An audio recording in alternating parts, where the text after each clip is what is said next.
Good afternoon, good evening, good morning, and welcome. It is that time. That's right. It's that time of the week that we've all been excited for. It's always a good time on a Tuesday. It gives you something to look forward to at the beginning of your week. That's right. It is time for Talk Tuesday. How are you people doing? Yes, no, there is no man behind the curtain on Talk Tuesdays. I have made that decision that we're not going to turn that on because this is all about our special guest. And tonight's special guest, or today's special guest, depending on where you're at, or this afternoon's special guest, tonight's special guest rocks out while they are producing an artistic masterpiece. From 3D modeling to 2D emotes, their abilities can't be legendary Uno reversed by anyone. I'm sorry. They are experts at spreading managed democracy on the run. They also do a lot of sunbathing with their oversized warden on their boat cities. They can be found at home on the pirate seas or speed running puzzles for fun. With a cowboy hat on their head, they have been known to ride out to the nearest forest for some savory, delicious mushroom stew. A solid player in the D&D scene, they can be found with their pet rats blasting creatures and making deals with demons while traveling through some very suspicious archways. Whether drawing a masterpiece or adventuring out in the wilds, you can be certain that their streams is all about grace and style, presenting to you tonight's special guest, the only flower that can be called by such a bewitching name. Tonight's amazing and beautiful guest. We're talking about the one and only Miss Hermaeus Rose. Miss Hermaeus Rose, welcome to Talk Tuesday.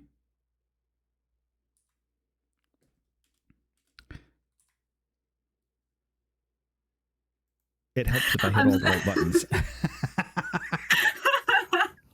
I legitimately reached over and hit the button and then put my computer to sleep. I went, son of a bitch. You mentioned the cowboy hat, and now I missed the cowboy hat. I have cat ears today, not the cowboy hat. Well, that's fine. That's fine. People get to see the cat ears. It's not like they can't go to your stream and convince you to put on the cowboy hat. It's not hard to convince you. That's very true. Very, very true. You tend to be very happy to go grab that cowboy hat and ride off into the sunset. So, also true. I do go crazy over cowboys. Yes. Yes. That's right. Save a horse, ride a cowboy. Oh yeah. Oh yeah. Okay. Welcome to Talk Tuesday. So just so that everybody's on the same page, right here on Talk Tuesdays, we bring on a fantastic and amazing guest. And in this case, we have Miss Hermaeus Rose. I'm going to call you Rose all night because that's what I've been calling you, and I will always call it that way. A flower by any other name would still smell as sweetly. But that said, we're going to ask you a series of questions. Some of them are our standard generic questions. You've been here enough times, and by now you kind of have an idea what that ping pong club. Down green, down. Yes, Darian, we have an AJ. You can hear him giggling already in the background. So chat's going to ask questions. I'm going to read you the questions. Don't worry about trying to keep up with the questions. Mostly that's because I want to make certain that the questions you get asked are ones that are okay to be asked for. Because, occasionally we get the stupid ones that come through here. Like, Zoda likes to ask infamously for credit card numbers. Again, Zoda, 1, 2, 3, 4, 5. That's all you're getting. If they're really bad, I might read them out and make a joke about it. You're welcome to join in on the joke if you like. But for the most part, yeah, I would say don't worry about trying to keep up with the questions. It'd be just fine. Beyond that, if I do somehow screw up and ask you a question that you are uncomfortable with or feel like, that doesn't deserve an answer for whatever reason, you are welcome to say no. We'll skip the question. We'll go right on to the next one, and we'll just kind of keep on trucking like it never even happened. Okay? Whatever you're comfortable with sharing, we are all here to listen and learn because we are here for that deep, deep Rose lore. I have so much lore. I have so much. Beyond that, exclamation puzzle in the chat for anybody that wants to. We do have a puzzle out there. It is ready to go. Are you ready to go, Miss Rose? I'm so ready. Okay. Well, I've then been without so excited. any further ado, welcome officially to Talk Tuesday. I'm scared. Oh, I didn't get an ad this time. It always is so damn loud in my ears, and I'm Oh, terrified of it. yes. The ad from puzzles are intense, absolutely Mhm. intense. They are something else. That is for most certainly for certain. So, first two questions out the gate are mine. It's usually to give chat time to get caught up and figure out what they want to ask you about. So, Mhm. might I say that is some fantastic hair. This is the first time I got a chance to really look at it up close. I haven't seen it since you colored it. I was like, oh, Thank you. that's fantastic. That is amazing. Amazing. I mean, the stripes are growing out, so it's kind of like all mixed in together, but it's supposed to be red and dark brown stripes. Supposed to be. It's Supposed to be. It's fine. It's you know what? It looks lovely. It works. I would say run with it. Thank you. So we get the first two questions out the gate, and so I'm going to start out with what got you started in streaming. Like, what was the thing that made you want to turn on Twitch, YouTube? It doesn't really matter, wherever you happen to be, and go. I'm going to put that gorgeous face out there on the internet for everybody to admire, adore, and scamper as fast as they can to come watch it. I kind of always wanted to do some type of streaming or YouTube videos, anything in that realm, because I grew up watching YouTubers, and I'm like, you bring joy to my heart. I want to do that for somebody else. So that's kind of always been a thing I've wanted to do. I was just too scared to, because I didn't know if I'd be good at it.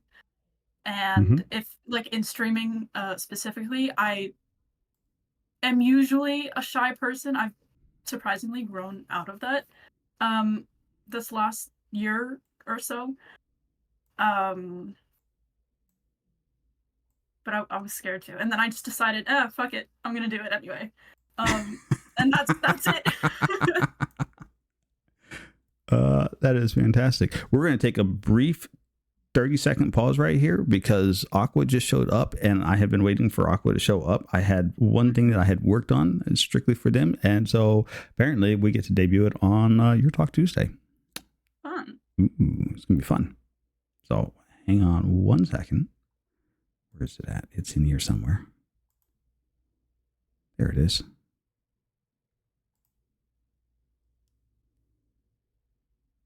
Now, is that going to work? It didn't play. Why didn't you play? Do the thing, you stupid thing. Oh, I know why. Can I do that? You know what? This should be fine.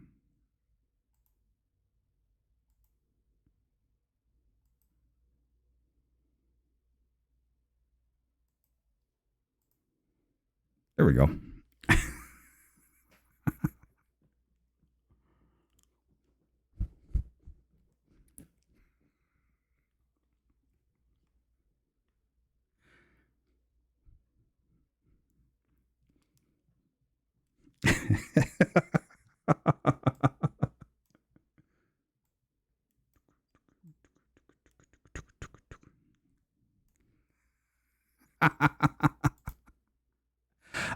It needed to be done. Sorry.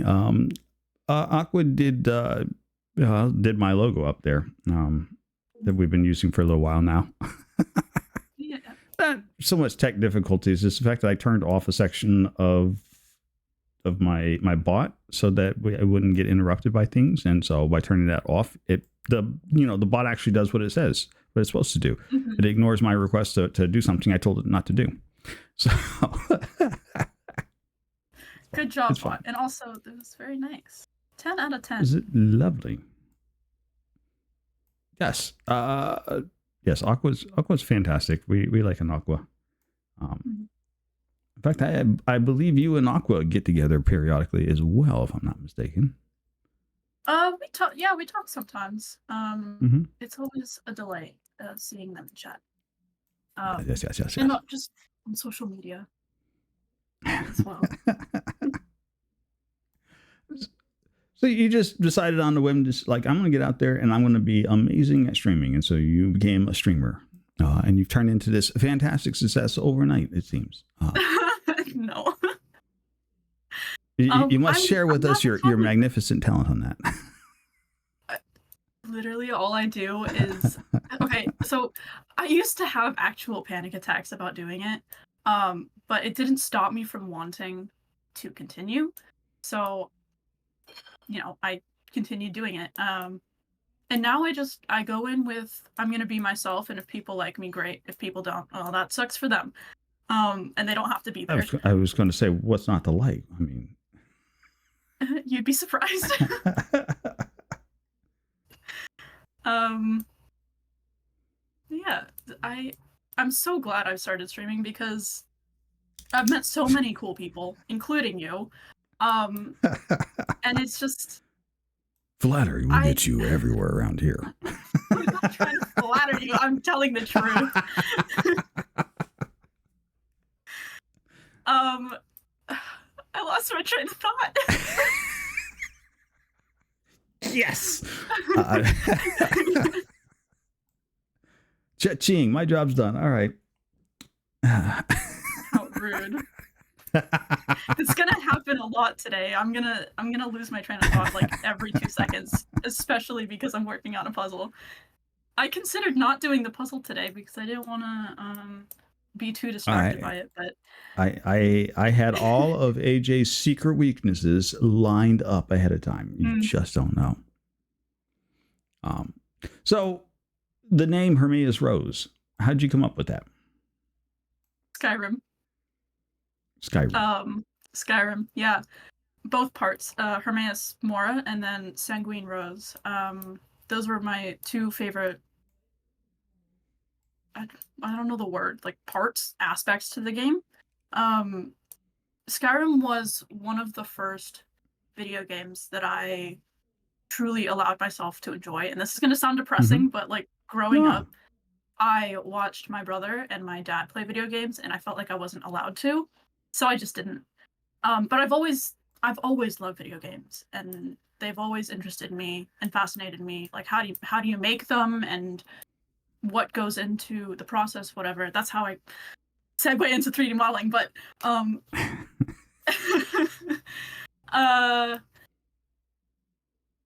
so I don't know what changed. I think at some point my brother had an Xbox 360 and got tired of using it and just gave it to me. I'm like, cool, I'm gonna start playing video games.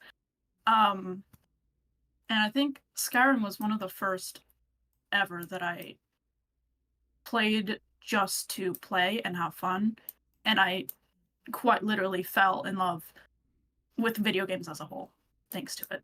So it has a special place in my heart. So, Nothing that's wrong how I with got that. my name. Hello, Miss Amakisha. Welcome in. Hello.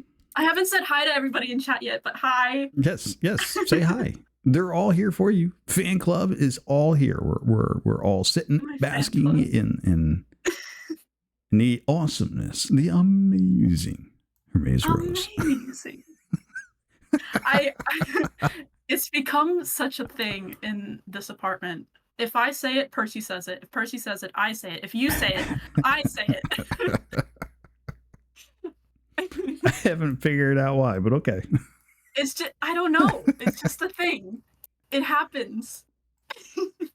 Yeah, I hear it happen an awful lot in your streams too. I'm just gonna pop on by, and the next thing I know, I hear amazing. I'm like, what's amazing? What did I miss? What happened? What is going on? I don't even know anymore.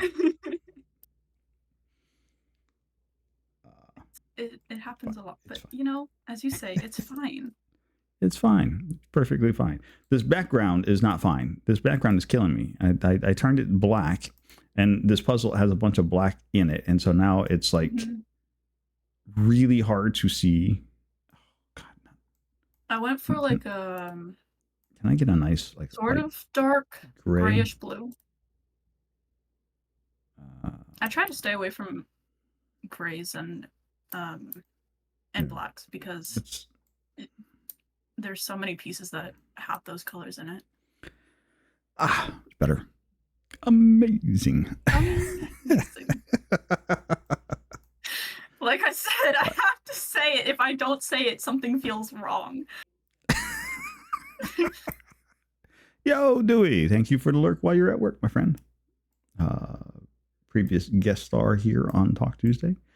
Yeah. It's always fun seeing people come by to check out the new folks. And I say new folks, it's not like you're new. You've been streaming for a while now, and then you got caught up with like I met you originally from the D&D campaign that you guys play on. Like that was the first time I Really? ran into. Yep, that is where I ran into you at for the first time. Okay. And I got over there because of Miss Bates blogs. So I got introduced to Bates through Hales Vanon, and then from there I found I caught up with Bates. The first stream I got to watch of hers was the D&D campaign, and that is where I ran into you and the rest of your cohorts. From that. Nice. So that is where my introduction to you guys came. My curiosity is, where did your introduction to Bates and Company come from? Like, how did you fall in with that group? You're gonna hear the name Minkies again, because the Minkies. I was one of the, as people like to call it, OGs in the Minkies community, and there was suddenly a flood of people, amazing, wonderful people, who I feel honored to call my friends now, but a lot of streamers who I follow and sometimes I'm lucky enough to catch streams, and just friends in general, they all come from Minkies. I feel very lucky to have been part of that community and meet so many people. But yeah, that's the answer. That's how I met Bates. I also met Hells through there, and Gem, and probably a lot more people that we have mutual connections with. It's funny enough. I had never even heard the term Minkies until my interaction with you and Bates and Crimmy and the rest of you guys. Like, it wasn't even on my radar. Like, I had no idea who the Minkies was. I knew nothing about them. Tom DeVilligan, no clue. Like, not even on my radar. That's fine. I mean, I also had no idea. Well, before Minkies was even a thing, Tom would frequently stream with Neil, and I had no idea who either of them were. And then Neil's face just kept showing up on my TikTok. I'm like, who the fuck are you? Why are you here? And then I found out he was a streamer. I'm like, okay, I'm gonna check out your stream. And the first stream I saw of his, I'm like, good vibes. I'm gonna stick around. So I was part of that community for a couple of years and was very lucky to have met so many cool people. Any like favorite moments from the Minkies so far, or you just in general you're just vibing and thriving? In general, it was a vibe. It before life just got hectic and whatever. It was one of my favorite places to just hang out and vibe because there were so many. I keep saying this. So many amazing, cool people, and just the general energy of that place was welcoming. And I probably don't have to say all this because everyone who comes on here and talks about the Minkies has said the same things. You know, it's fine. We're here for it. Yeah. It's always it's always fantastic and interesting to find people with that shared commonality of something that they're like, oh yeah, this was great. This was a thing. It happened. We loved it. It's uh, it's a memorable moment that is sticking with us for a lifetime. And it's really kind of cool. It's the sort of thing I think a lot of it's the sort of thing that helps to build a community, right?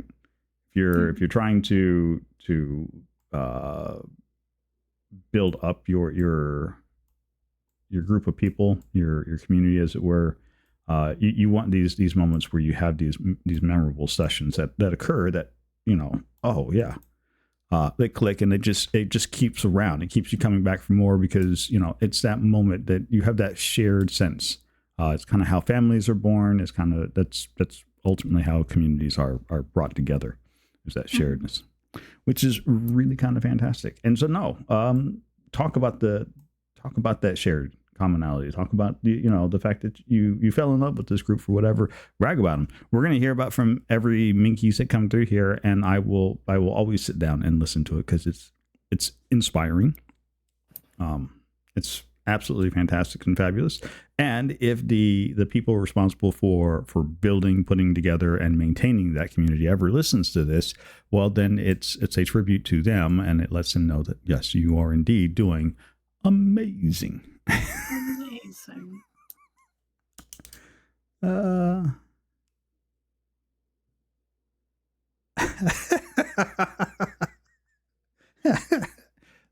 they have. No. We're not talking about the Photoshops. Now we are talking about the Photoshops. No. Now we are talking about the Photoshops. Let's go. I mean, I don't want to dwell on it, but it was a thing I used to do. And Tom would never know what was coming because obviously I don't tell him shit and I just do something. And he's like, oh, okay. I don't do them anymore, but my very first one was photoshopping his face onto a wheel of Gouda cheese. And I think that's where it started.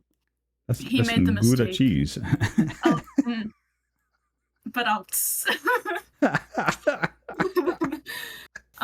He made the mistake of giving me attention for that, and I'm like, okay, so you think this is funny? You have no idea what's coming, and so that it continued. You have for about unleashed 3 years. the beast. Yeah, it lasted for about 3 years. 3 years. Wow. Yeah, that's how long I've known him. I think about 3 years. So like I said, I used to go to Neil Newbon streams as well. And back then it was much more chill. If you go in there now, you won't be able to get a single word out without the chat going just flying. Oh, yeah, but that's I mean that's the sort of thing that happens though. I mean. Oh yeah. And I'm happy for them to get recognition like that. But yeah, the Photoshop edits, there's so many of them, I don't even remember what I have and haven't done yet. It's fine. It's fine. It is fine. It's fine.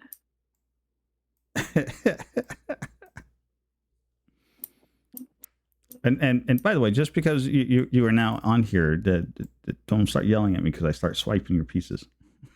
I will. If I start a little cluster and I see your mouse coming over, there's gonna be words. I just thought I would get that out there early. Be like, look, I'm coming to take these pieces. I don't care what you're doing. No, it's funny you say something about that because in my emotional getting ready for this moment of this very important day, I thought you were going to say something or do something like that, and I am prepared to fight for my puzzle pieces.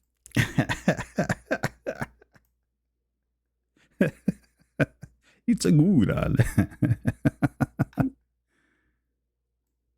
Hey, don't tempt me. I have been known to stockpile pieces right on top of each other. It stresses some people out when you do that.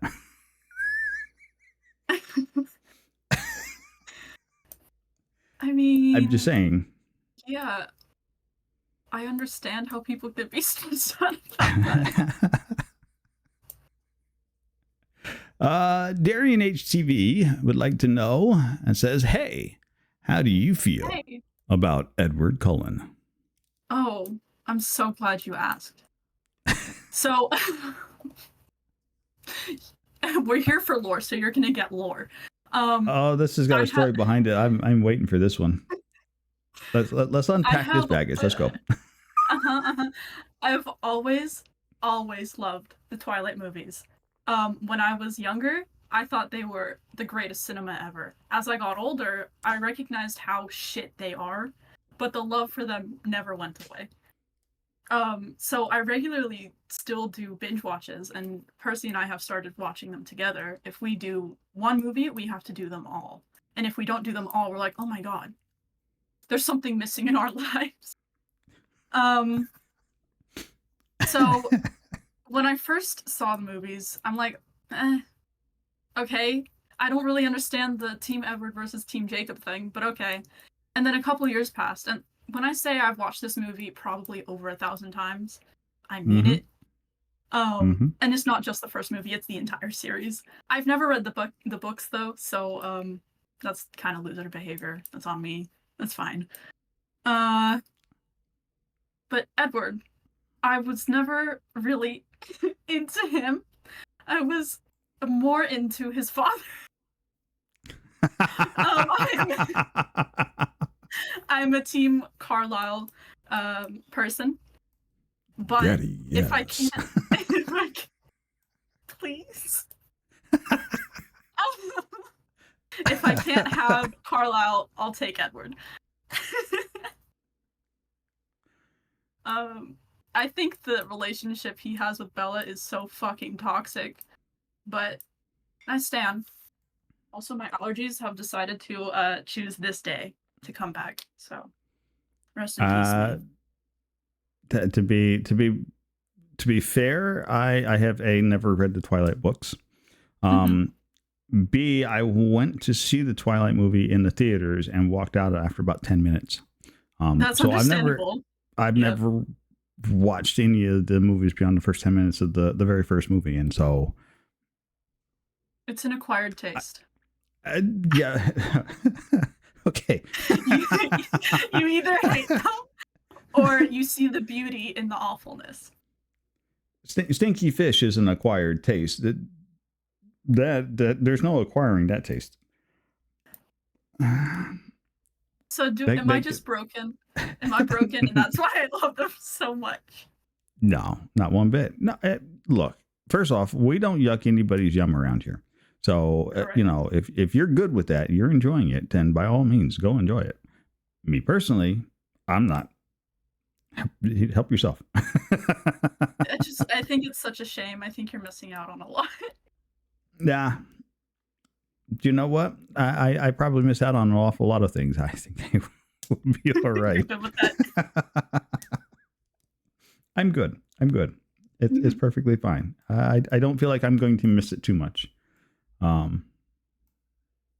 don't know. I may get into the old folks retirement home and be forced to sit down and have to watch it because that's all they're playing while serving us tapioca pudding, and I might have a change of mind in my my 80s or 90s. Come back and see me then. But until then, who knows? You might actually fall in love with it as well.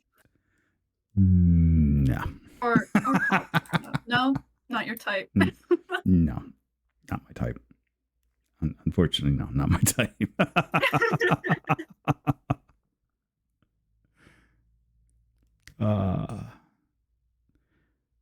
Well, I think you actually answered Green's first question. Green Emerald Dragon wanted to know if you were team vampire or team werewolf. Oh, vampire all the way. I've always wanted to be a vampire. Probably because of the Twilight movies that I was so obsessed with. Like, well, no, they could have a hand in it, but I've always been really interested in the idea that vampires existed somewhere in some universe. It's just a fun idea of that. I mean, there's so many different kinds of vampires and different lore, so I can't really say, oh, a vampire can do this and this and this because Okay, there's so so many. would you rather be a vampire from Twilight's Mm, with the herpes of the craft world all over your skin, yeah. or one of the elder vampires from the Blade series with the leathery skin and whatnot? Well, I have an unhealthy obsession with glitter, and this might be surprising because I don't have glitter anywhere because it's so pretty and I'm always so scared to use it and waste it. So I have a whole collection of glitter in my closet right now that I probably will never touch. So I'm gonna choose Twilight vampires because they're just pretty to look at. I want to be sparkly. Okay, all seriousness, I have always wanted to just fill a bathtub with glitter and take a glitter bath and be like, I sparkle. Oh, okay. In all seriousness, we had one of our previous guests, a Miss Crimson Cat. Mhm. I was in the process of getting together like 50 people to show up into their next stream because the bet was is if I could get 50 people into their stream that they would live on camera dive into a bathtub filled with glitter. Like that was actually a thing. Did it Have work? a wonderful day, Aqua. They haven't Bye, streamed Aqua. again since that deal was made. I haven't seen them come on stream. Like, Oh, like nope. no. Nope. I'm like, I see how this is. Don't even give me the chance to get the people together to do that. No, you're just like, nope. Mm-mm. That's To so be fair, sad. they've had some other real life instances and everything else that have come up since that has caused them not to stream nearly as much. But Understandable. well, okay. So in fairness, the whole glitter bath thing is because they too are a Twilight fan, and so they're like, "I'm a vampire," and we're like, "Yep, you're a sparkly vampire, aren't you? Yeah, Go take your glitter bath." But I think I'm they're entirely. team werewolf and not team vampire. So Oh, that's interesting.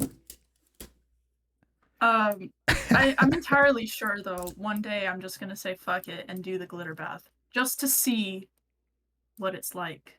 oh, it's just gonna get everywhere, up I your know. nose and in your ears and Hmm. In places that not glitter worth should not be. Not worth it to sparkle like a disco ball. But It's you so could be a worth it. dancing queen, right? Oh hell yeah. Oh, thank you for reminding me. I had music playing and then I paused it because I had stream unmuted.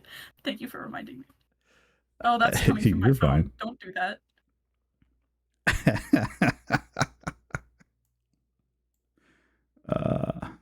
It's fine. It's fine. We're here for it. Let's see.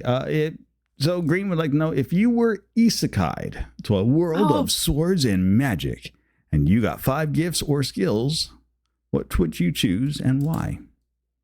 So I was actually thinking about this this morning. Glitter Because white I currency in the future.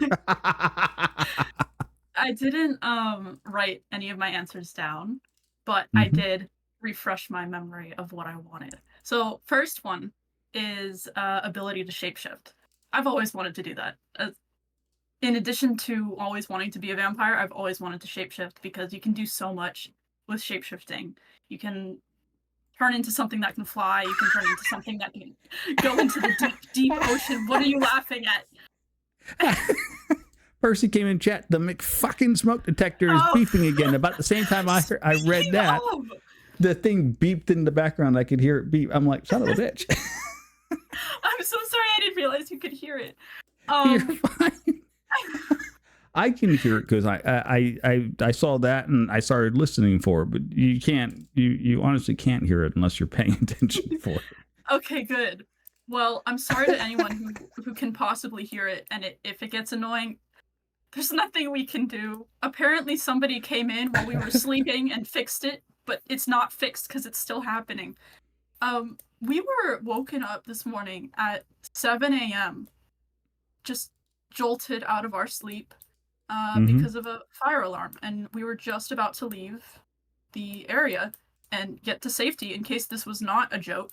And then the alarms turned off, and everyone went home. And we were like, "Oh, just kidding. Go back to sleep if you want." And so we did. Yeah, that doesn't work. Go back to sleep.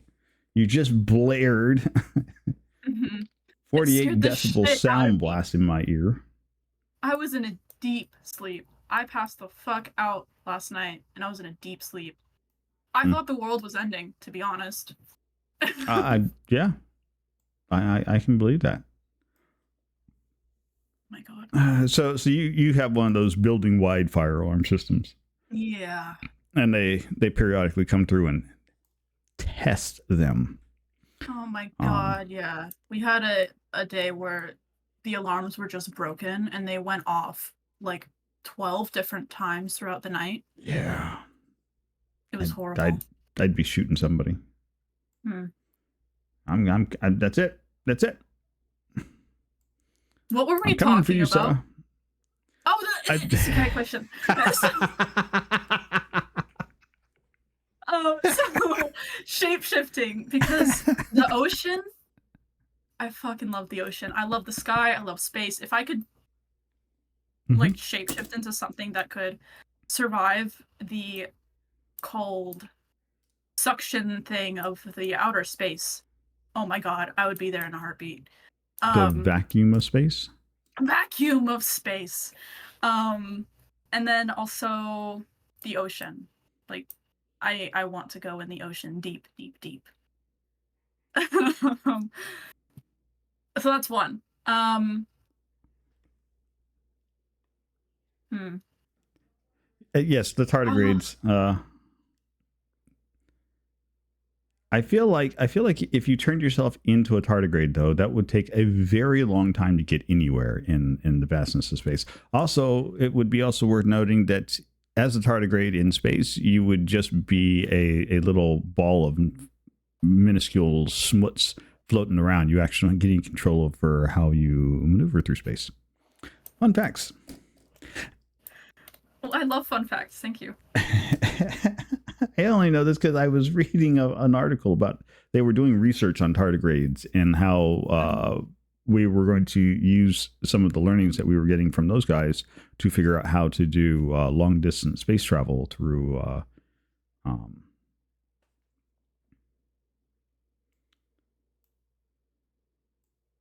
hyper what is that?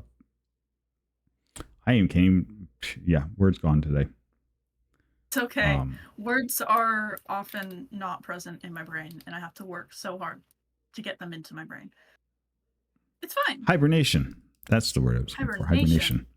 Yes, long term hibernation. Got it. Yeah, you got it. You got the piece I was looking for. I've been like combing through all of these. You stole my piece. And I'll keep doing it. Second gift or power is ability to slow down time so I can have more time to learn the things I've been wanting to learn for years, such as various instruments and languages and other crafting things. There's so much I want to do and so little time. Yeah. So messing with time so I could do the things. That's two. I have three more. Mm-hmm. Um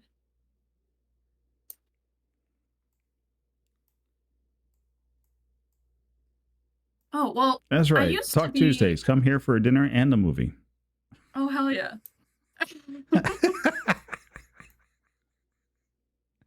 uh, that's fine. I used to be a gymnast, so I used to be really flexible and athletic, and then I had to stop because back issues. We love to see it. So Mm-hmm. my third choice would be um getting back that flexibility and athleticism, and included in that, have better stamina. So I can do all the parkour stuff and become a Mm. ninja. I used to want to be a ninja growing up. That didn't work out for me. Didn't work out for you? No, it's fine. Everything's fine. It's fine. It's fine. You know, you're like, I want to be flexible again. I'm like, yoga master Rose. Is that your service? I used to do yoga as well, and then I stopped because, again, back issues. My body fucking hates me. The only workouts I get now is when we go hiking, and I call it worth it even if my body protests, because I get to see pretty nature. Darian, have a good day. Thank you for dropping Hi, by. Darian. Darian says they have to run, but AJ is a brilliant human, absolutely talented, and she is proud to call them one of your friends. Love you lots, Rose. You're doing amazing. Thank you.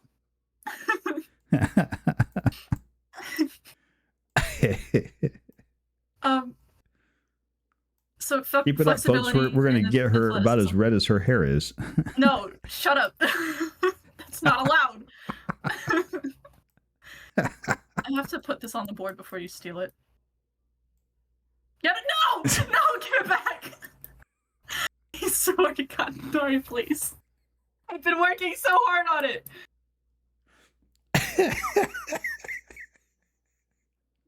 You think you're so funny. Uh-huh, I do. You are funny. You make me laugh a lot, so you are funny. I'll give you that. You know what? I'm either very funny or very funny looking. I don't know which one, but you know, either way it works. I'm laughing, so I'm good. Oh, we're getting raided. Hang on a second. Oh, hello. Incoming raiders. Welcome in, raiders. We're gonna get a shout out for Elecnor, and then. Wow, that was.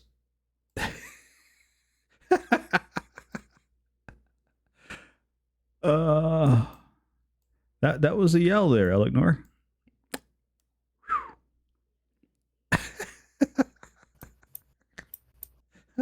Those clip shoutouts always stress me out because I know I have a lot of yelling clips. And I'm like, oh, please be quiet.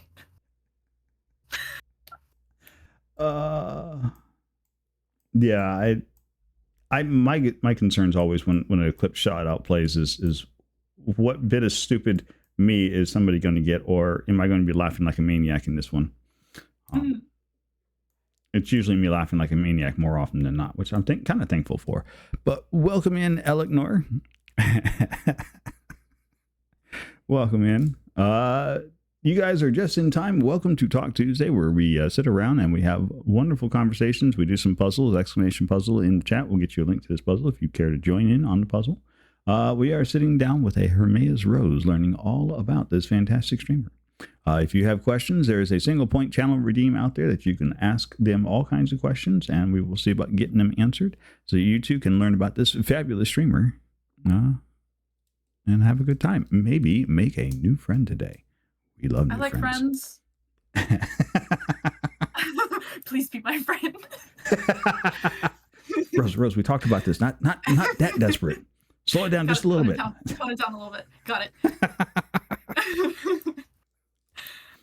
No, seriously, I've talked about this on my own stream before, but we're in the middle of a question. I only got 3 answers out. Hold on, I gotta finish this first before I forget again.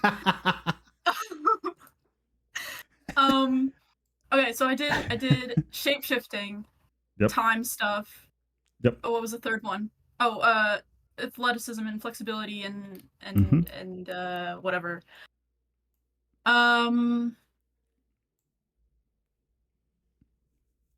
Yep, that's 3. God, I don't know. That's all I would ever want in life, because everything else that is coming to mind is, like, skill-based, and the whole fun of learning how to do something is with skills, like, just learning. Mhm. I love learning. So I don't ever want things handed to me like that. Bra of Bra of holding. holding. Yes! Yes! No joke about that. I want a bra of holding. Thank you so much. How could I forget that that could be a thing I could ask for? Uh, So that's 4 things, right? I need 1 more. yes, you need Um, one more. I'm not even certain how that came to be a thing that you could ask for on here, but apparently they have figured out how to get a hold of Dolly Parton's bra.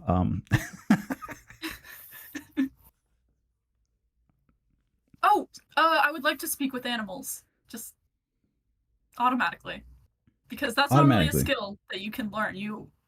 No, you That can't really yeah, learn that. That would have I to be wanna be able something. to communicate with animals. So you would like That's to be it. a Dr. Doolittle. Sure, yeah. Well, that's what Doolittle does is he walks, Mhm. talks, and speaks with the animals. Hell yes. Now, speaking of Doolittle, have you ever read the book number one?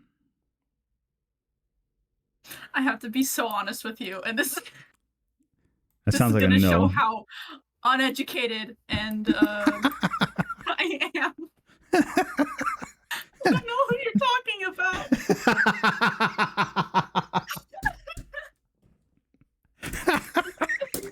And don't make it an age thing, because I tried my best to just educate myself in culture, okay? I try it's so it's hard, and it it's not comes an down to age thing. time.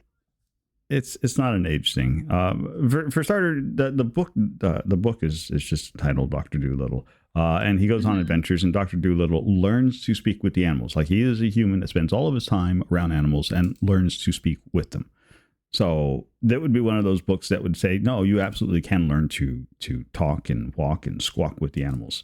Like if you follow Doolittle, Okay. it is a ghosty, Grim. It is a ghosty. A ghost. Uh, Now, there have been several film adaptations for the book of Doctor Doolittle, including one Mhm. done by Eddie Murphy, who plays as Okay. Doctor Doolittle in it. So, if you've never seen the book, you can at least go and watch the movie if you want, and it gives you enough of the like what goes on with that. Though the whole reason why I was going to ask about that because you were like, I want to be able to talk to the animals. Well, so in Eddie Murphy's version of Doctor Doolittle, he doesn't learn to talk to the animals. It's just a natural born skill he's born with. It's like a magical ability. Like he can Nice. just talk to the animals. That's just internal, natural, something he can do. Perfectly normal, which kind of flies in the face of what the book was all about when it was written. And so the Mhm. question I was going to be like, okay, do you prefer the Doctor Doolittle Eddie Murphy style of I just want to be magically able to talk with him, or would you actually take the time and do the traditional method that is with all of the other like the very first editions of the Doctor Doolittle movies, including the books, where he learns to talk with the animals through their normal lines of communication. So like he would talk to fish, and the way he would talk to fish is he would take a straw, put a straw in the water, and blow bubbles at a fish. And apparently he had a problem with his bubble control, so he was always shouting at the fishes. Oh god. That's number 1, that's amazing. Number 2, to answer your question, I would go that route. Because like I said, I hate just having things handed to me, so if there's a way to Mm-hmm. learn to communicate with the animals, I would definitely go that route. Trying to keep your time. Graham, take it easy, girl. Take it easy. Krim, I send you so many hugs. So many gentle hugs.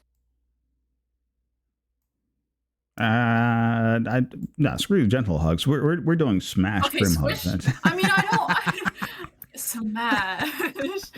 I don't want to Smash. hurt her. She's not feeling good.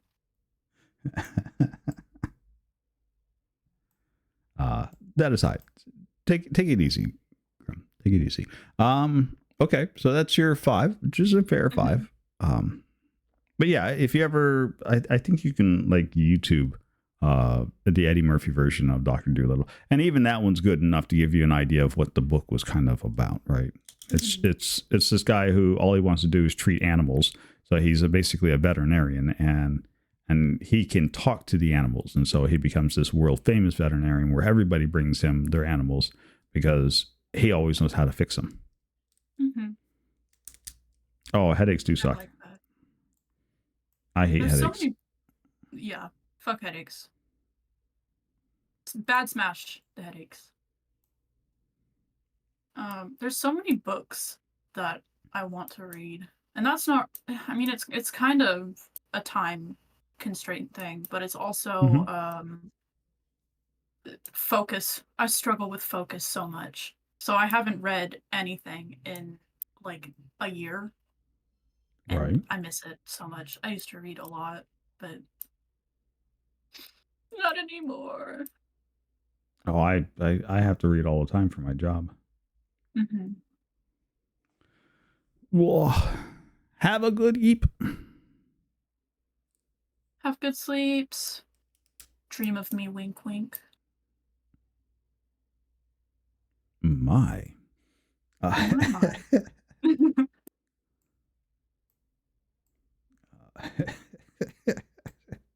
Okay.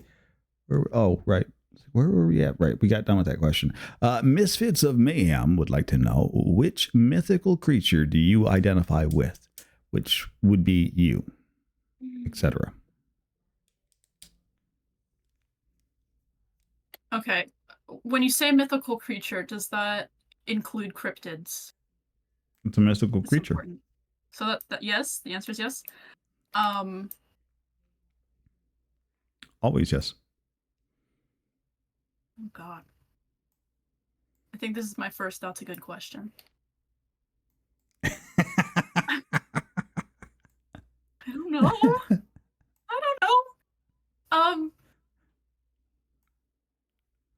Hi, Allie. It is early, so Talk Tuesdays, Allie, are done based on the availability of the guests and when they want to do it. So Talk Tuesday ranges anywhere from 4 to 8 p.m. Eastern Standard Time, and a lot of that has to do with time availability for our guests. So that was chosen by a guest. Our today's guest, Miss Rose, has chosen this time for Talk Tuesday, so that's when we're doing it. I did it because so many of the cool people I know are on the other side of the world, so it's like already nighttime over there. And I'm like, well, I want you here. It's a special day. So, yeah. There's nothing wrong with that. While you were saying all that, I came up with my answer. I figured it. Shadow people? Shadow people is the mythical creature that I never heard of this. Really? So now you have to explain. Okay. So have you ever try not to get so excited about it? That was kind of really okay. Yay! Whoa. I love explaining things. I always say I'm not a teacher, but I love teaching people new things, especially things that I find a lot of interest in. Anyway, shadow people are like, have you ever seen something from the corner of your eye and you look and there's nothing there? I mean, that's no, never. Okay, so you don't dream and you don't see any weird things. No. The lore. The lore, it grows. It doesn't grow that much. But that's basically what a shadow person is. It's there's more to the explanation, but that's what my brain. Okay, so they're like figments of your imagination. What you're saying? They're like, so I've read a lot of books, right? So I do read, and especially in fantasies, they always talk about that thing that's just right there on the corner of your vision. You can't quite make it out. It's just there. But every time you try to look to chase it around, it constantly just kind of disappears. There's been a number of creatures like that in a lot of fantasy novels that I have read, both as a kid and as an adult. So I understand the concept of it. I just, me personally, I've never experienced it. My Discord picture is, I'm pretty sure it's a shadow person, but I found it on the internet. I'm like, I want something creepy. And so I've had that profile picture for like 2 years Honestly, now, and I don't think I'm ever I thought your profile picture was Peter Pan's shadow. It's not.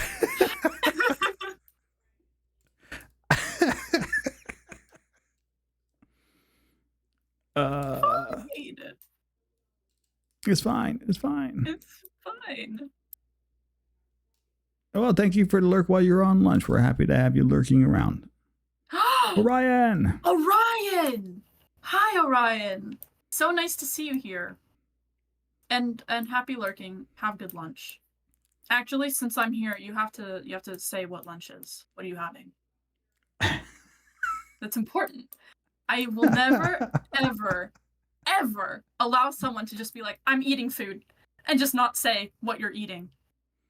Snack and sneeze? Smack and sneeze. We love to see it. Thank you for sharing. Do we? Are we sure about that? That sounds unpleasant.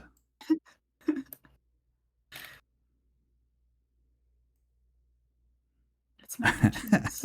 Mac and cheese. Smack and sneeze. It's the same thing. Yeah, I had mac and cheese last night for dinner. Well, we had mac and cheese, and then I cut up some. They're called Grand Tetons, but they're just basically Costco's brand of cheap sausages that I fried up and then chopped up and threw in with the mac and cheese at the end. Mm-hmm. That sounds good. I miss cooking. Do you take your mac and cheese plain straight out of the box, or do you like to spice it up?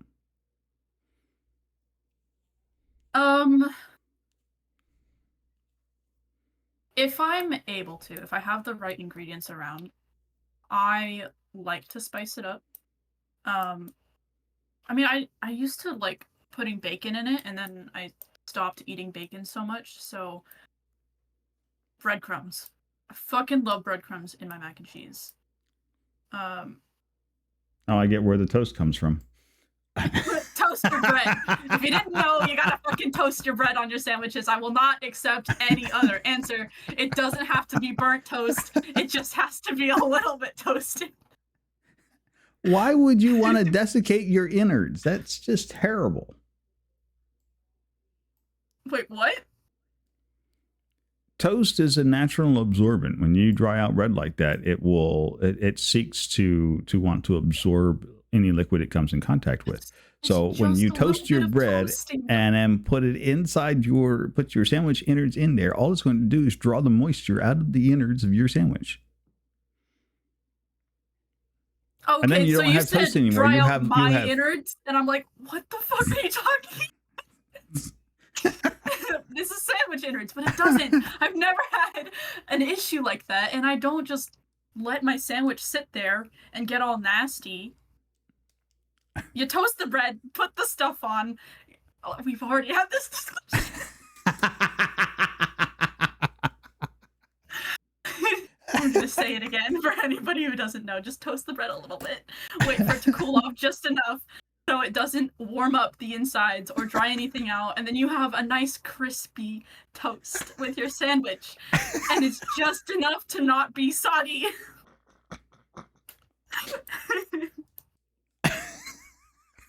This is a very passionate subject for me, can you tell?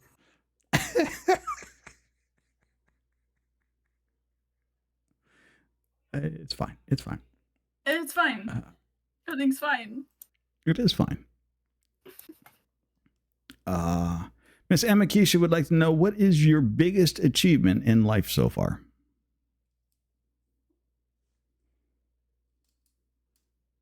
Staying alive. That's kind of depressing and very dark, but that is my biggest achievement. You have to say that again. You kind of cut out there. I didn't. I said staying alive. That's a fair achievement. Yeah. Just mental health is important to talk about, so that's not gonna stop me. But yeah, I've struggled a shit ton. And I won't go into it because it will make me cry. But that is my greatest achievement in my life. I mean, for more reasons than just mental health, because I am also a cancer survivor. And I don't talk about it a lot because I think I dissociated so hard during it. I remember close to nothing from that time in my life. But, I have a tattoo to commemorate. Is that the right word? I don't know. Yeah. I would say commemorate is a good word. Yeah. To honor that portion of my life. That is fantastic. So staying alive because of that and because of later on mental health stuff. Thank you for the question. That is a fantastic response. That was not anything I was expecting. So, okay, I've learned something new today. This is why I do Talk Tuesdays. These are fantastic. You always learn something really interesting. The lore drops, right? Your roommate Percy would like to know: do you have any fears as a child that stuck around? Like, fear of the dark, terror of tarantulas, small, creepy, hairy, crawly things. No, I love spiders. I love spiders. I told you that before. I don't know if you remembered it, but I mean, there's a lot of spiders that have just been chilling, living their lives in our neighborhood and general vicinity. And every time we pass one, Percy's like, "Ooh, AJ, a spider, look." I'm like, "Let me see." So thank you, Percy, for doing that.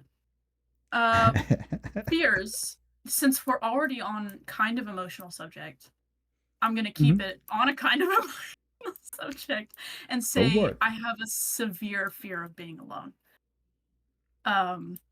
Like, I will straight up refuse to leave the apartment if Percy does not go with me. And that's just going outside around the corner because I hate being alone. It is a fear.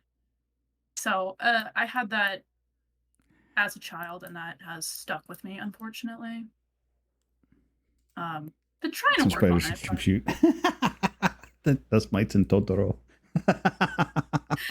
All spiders are cute. They're all adorable.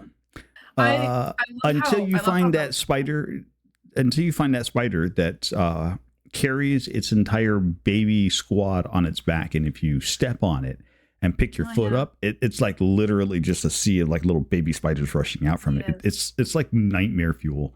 It's absolutely fantastic. I love doing it. Do you do it on purpose? Not on purpose. Not on purpose. But when it happens, it's like, oh, check that out. I've never had that happen to me, but I've seen videos of it. I'm like, that would be a little bit scary. And I hate when bugs touch me without my permission. So if I were to accidentally step on a spider with a bunch of babies and they started crawling up my leg, I'd probably I would do something that wouldn't be good. Percy didn't realize that they were unlocking a new level of terror for spiders.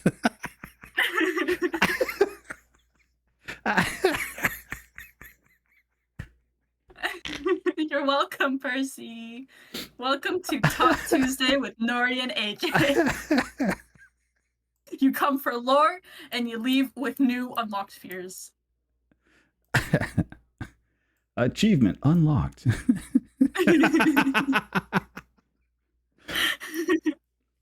By the way, Percy, where I live at, those spiders like that are a normal species around here. So like that's a regular thing. The one that carry their babies on their back. Oh. They're a normal household spider over here on the East Coast, specifically the Southeast Coast. And so it is a regular thing. And so, you don't step on the spiders because that happens. Mm-hmm. Like that is the last thing that you want to do. And so we always catch and release the spiders because that's the safest way. And that's the way to keep all the babies exactly where they need to be. Mm-hmm.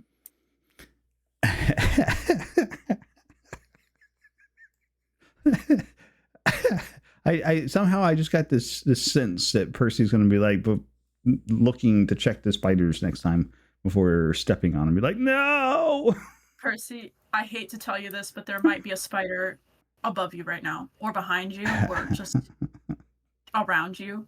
I'm so sorry, but it had to be said. Oh, the banana spiders are so much fun. It might be on you. Jumping spiders aren't too bad. Jumping spiders never bothered me, really.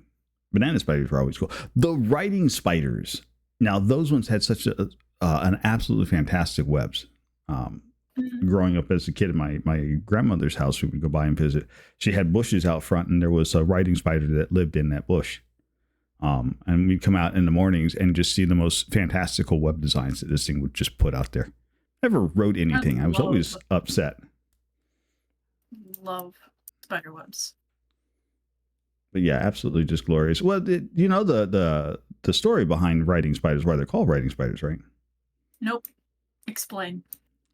So the folklore goes that if you whisper the name of somebody, like your nemesis or whatnot, to a writing spider early in the morning, and you do so every morning, then on the night of a full moon, the writing spider will write their name in their web, and if their name shows up in the web, they are soon to die thereafter. Oh. Like it was a whole thing. Amazing. I can't remember who taught me that. I don't think it was my grandmother. My grandmother was a very very religious woman. Not something that she would have ever hearkened to.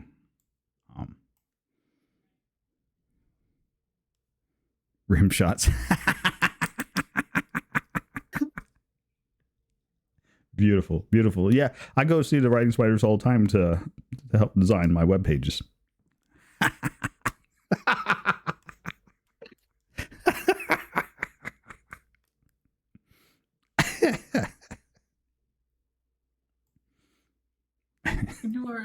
You're so funny. I try to be. You know what? I amuse myself. If nobody else, that's all I care about. That's how it's supposed to be.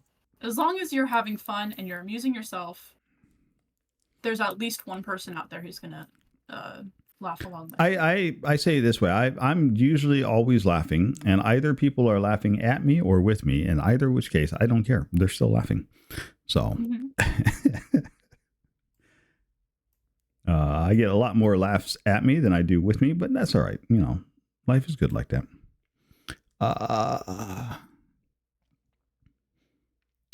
Darian would like to know, are you Dare Bear's number one fan?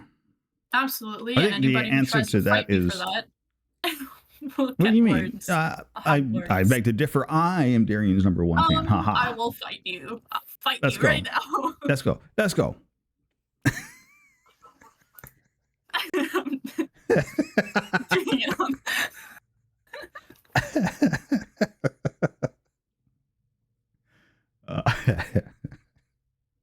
But yes, the answer is yes. I know she left, but always. Yes.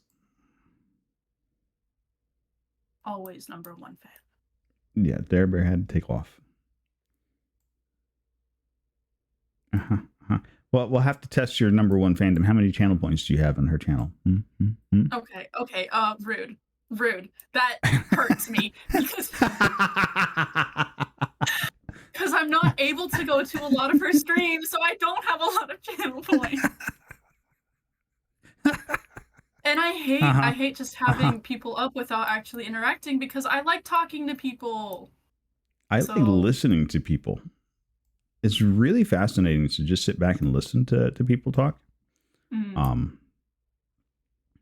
I spend a lot of my time lurking. I am a power lurker, but mostly just because I like hearing the noise in my ear. And there are only certain people I can leave up and just listen to talk. Ironic. Hi, Sierra. One of our power lurkers.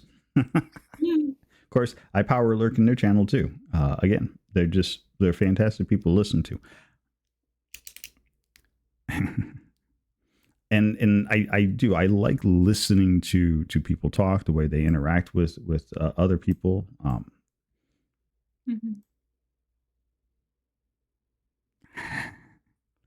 I think it's a mistake putting all of these loose pieces in the front, or in the board. I do it every time. Okay. Yes, Dragon, I do have a program that collects points for me when I'm not able to sit in front of my computer directly. Cheater. You're cheating the system. No, me?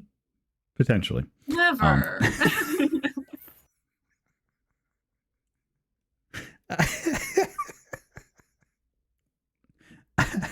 I can just hear Percy like, wait a minute, he's got a way to collect points without being there? What? Yeah, when I found out about that, I also had that reaction. And now I understand how you have so many points all the time.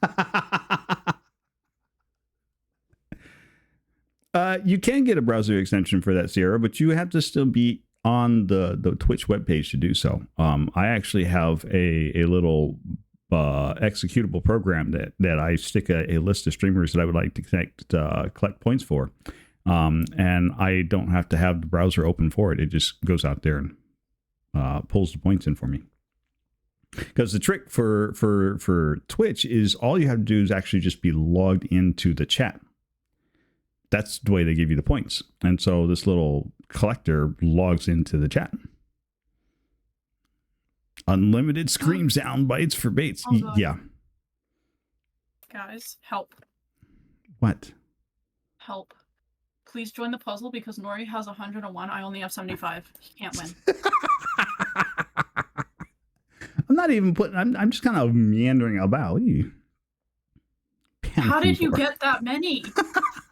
If you're not doing anything, how did you get that many? Just, just pick a piece up and go, does that fit there? Nope. Okay, move on to the next piece. How do you not have that many? Because I'm struggling. Oh, dope. Welcome in. I'm distracted. You're distracted. Oh, because we're asking you questions. Yeah. Is that it? You're going to claim that is the reason why you're not doing so well on this puzzle? Because I have so distracted. Okay, so I was gonna use the excuse of I have you in my ear and your voice is so distracting and I can't focus on the puzzle. But that's literally every week, so I can't use that.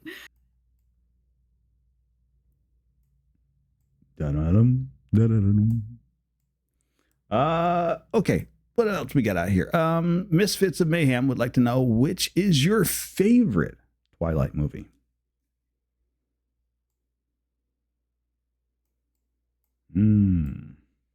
I think it's the second one. Whichever one Edward ditches her for her own good. And she Wait.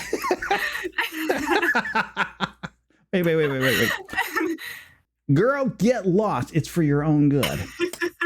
He straight up told her he didn't want her, and she got sent into a depression spiral. It's really sad, honestly, and it makes me cry like every time I see it. But yo, Carrot Dynasty, welcome in. My lord, hello. I never say Carrot anymore. Book. I never at all. Actually, I never did. I remember Carrot, my lord, put something on Twitter about non-binary nicknames for like ma'am and sir, and my lord was on there. I'm like, I'm gonna call you that from now on, and it has stuck. I see. Anyway, hi. What was the answer? It's the second one, and I was giving you. I think it's the second one, the second movie. I haven't read any of the books because I'm a fake fan. What was the reasoning? I don't know. There's something about it that I love. She's flustered, folks. Keep it up. Keep it up. I'm flustered. It could be so much worse. If you want me flustered, you know what? I'm gonna keep my mouth shut because I'll just give you ideas, and I can't have that. There you go. Right, Carrot? Exactly. It's that we were talking about this earlier, but the fact that part of building a community is making those connections with people, and your bit about the Milord is exactly that. It's building that connection. Mm-hmm. And they're going. It just feels so special. It's exactly right. Yeah, I get very protective of the nicknames I give people. I turn into right. So I get the freaking typos for my nicknames. Is that how that works? Yeah. Nerd is cute. Yes, it was a typo, but it goes well. If it didn't go well, I wouldn't keep it up. No, I think you would still keep it up. Well, how are you supposed to pronounce just random letters without any syllables in them? Because that's what I was talking about. If it didn't go well, if it didn't fit. We also have a word that's not binary. It's mamser, or it's a combo of mam and sir. Mamser. Huh. That's very interesting. Interesting. You learn something new every day. And that is true. Right. I learned something new yesterday. I can't remember what it was, though. Oh, the acronym for the D&D thing you were talking about. Oh, THAC0. Yeah. I'd never seen that. Or depending on how people, on who you talk to, it's either pronounced THAC0 or THAC0. I think THAC0 is stupid. Because there's nothing in that to make that a long A. So it's THAC0. But. Yeah, in my brain just read it as a very fancy way of saying taco. So I was in the kitchen when I saw it, and Percy was there. I'm like, what the hell is this?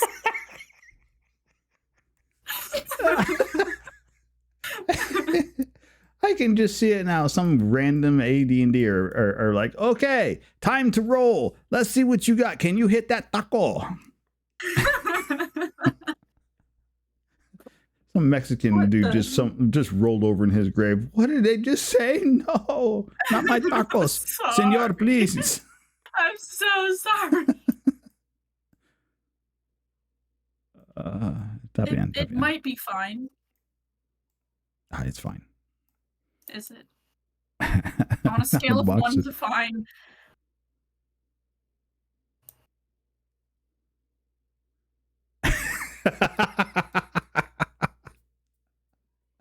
Oh yes, yes. I fully understand that, Elecnor. I get that. Down in the pit of my soul, I get that.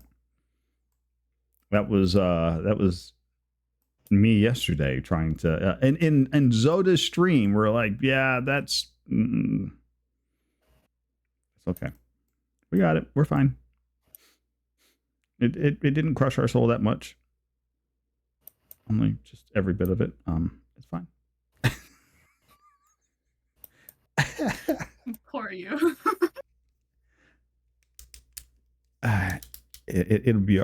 Oh, okay. So, what is something that happens in your day to day that makes you feel old? Then. Me? Mm-hmm. I don't know. I tend to not really think about, unless I have like this sudden realization that 10 years has gone by and it feels like 2 weeks ago. I tend to not really think about age and time. Are you laughing at me or chat? Chat. Oh, back pain makes you feel old. Oh, well, I have back pain, but it doesn't make me feel old. It just makes me feel like my body's disintegrating. Um, but yeah, I don't really think about age like that. If there's something I don't know, I just consider it an opportunity to learn something new. Fair. I I like to learn something new every day. It helps keep keeps the mind going. It helps me feel like, I've not completely lost my grip on sanity. Mm-hmm. Only slightly, just not completely. Only slightly. I always consider it a good day if I've learned something new. Yeah, it genuinely excites me when I learn something new. So when you explain the acronym, I'm like, knowledge. Yeah, DACA is one of those fun ones where it's an acronym within that has an acronym inside of it, right? So to hit AC0 is the way I put it out there, but it's supposed to be to hit armor class 0. So it's an acronym inside of an acronym, and I always love those ones. Those ones are always extra fun. Mm-hmm. But I grew up as a military brat. Right. My father was in the Navy, and so acronyms were a fair staple in our conversational pieces. Gotcha. Almost everything was an acronym because that was just the way you talked. Always fascinating. Acronyms are fun, and acronyms are only useful if everybody understands. Right. The acronym. Mm-hmm. But then again, if somebody doesn't know, you can teach them something new. Air Force brat. Woo! Also, Dragon, I have to say it because you put it in chat and I read it and it's in my brain and it needs to come out. So, I'm not a cool mom. No, I am. Jesus, I ruined it. I'm not a regular mom. I'm a cool mom. I was thinking so hard about it. My brain is like, let's fuck it up for you and embarrass you in front of everybody. It's fine. It's only awkward and embarrassing if you make it awkward and embarrassing. Is my cat locked out? Oh my god, my cat's locked out of my room. That's not good. Hold on. Let's for shame. Percy, help. I'm not getting up. Please just let my cat in. It's fine. It's fine. Here comes Percy to the rescue. Wait, you won't be able to see Percy because it's cut off over there. I know. Well, so that I beg to differ. I will be able to see Percy.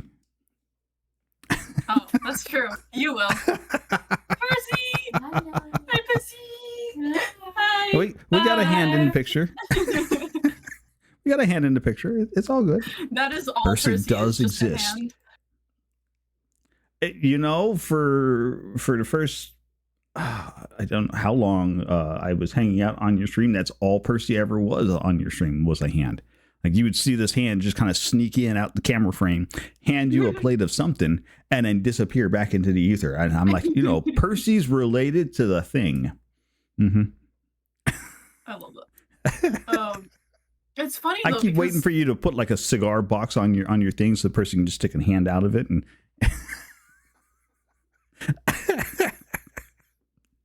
Do the whole Addams Family value. The one time that you actually saw Percy's face, when I had them come babysit chat, it wasn't the first time Percy's face has been on. Like they've stood behind me. You just happened to miss it every single time. It's just bad luck that way. Mm-hmm. Some of us are just destined for bad luck. It's all right. It's all right. It's okay. I'm so sorry. It'll be better. Hey, Cat Dad. Welcome in. Hi, Cat Dad. Let's see. Dewey Blue Eyes would like to know, what game are you most excited for release in the 2024-2025? Where's my phone? That's what dropped. My phone is gone. Okay, so I need my phone for this because I don't know what's coming out. I never know what's coming out until it's already out. Oh, this is sad. I actually need my phone for things. Well, I guess not. I'll just sit here without it. I have separation anxiety from my phone. I always have this Hmm. dread in me. If I don't have it, something is gonna go horribly wrong, and then I'm not gonna have any way to communicate with somebody if Got your needed. phone. Rude. You're rude.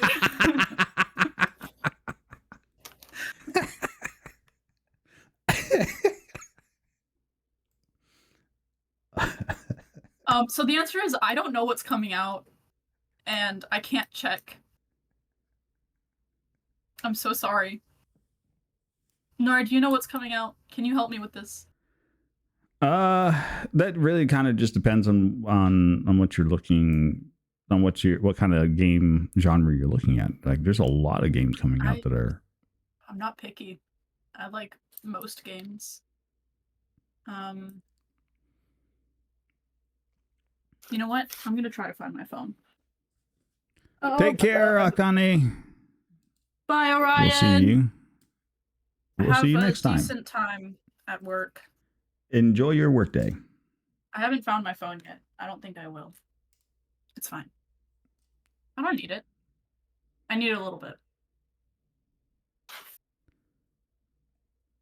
Well, I mean, if they've been recently released as of, like a week or two back or something like that, I guess that would depend on whether or not that we've gotten our hands on it and are already playing it or not.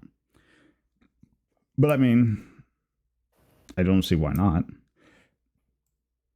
But it's not my question, so I can't really. I don't know how to answer the question. I'm so sorry.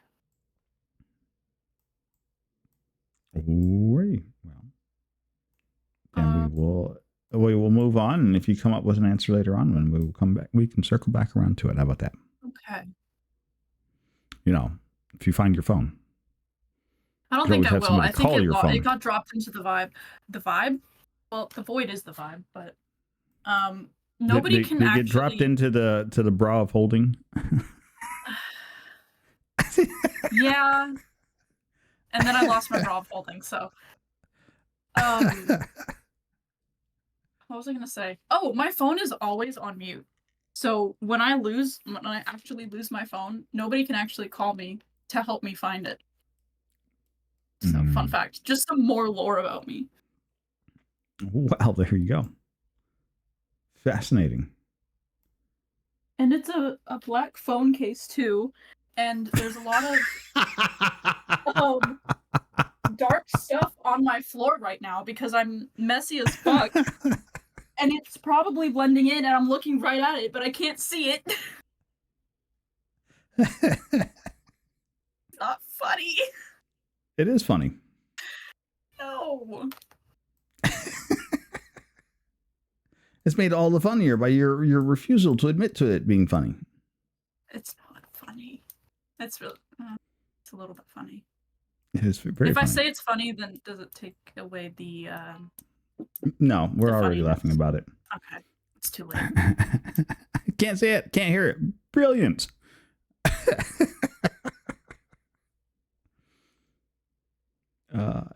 It's dare we say, amazing. Amazing.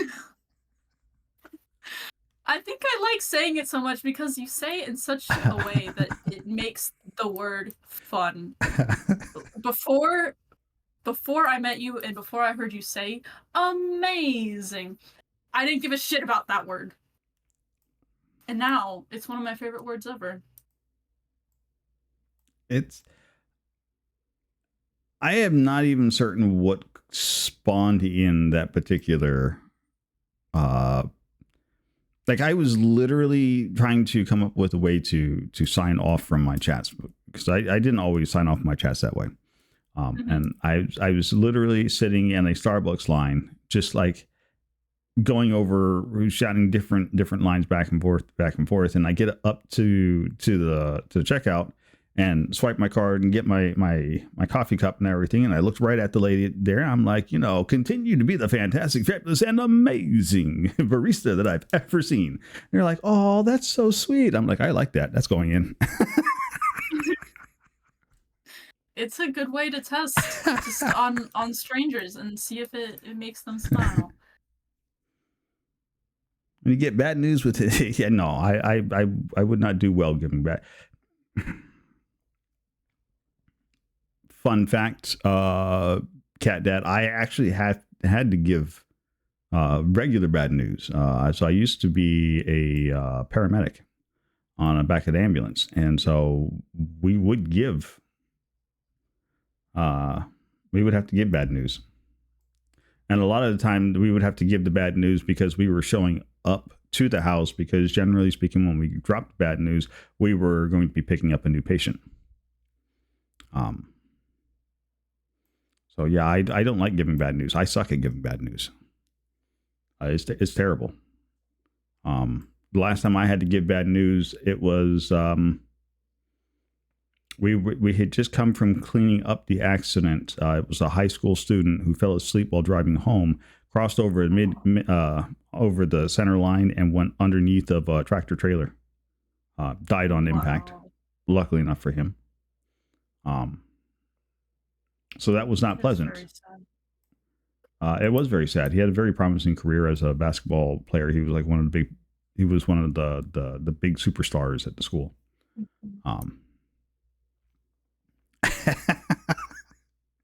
But we then went from there over to his grandparents' house where he was staying at, and we had to deliver the news to his folks, because that was part and parcel of the operation that we did. Because generally speaking, when you deliver news like that to somebody, they fall out and you end up taking them to a hospital.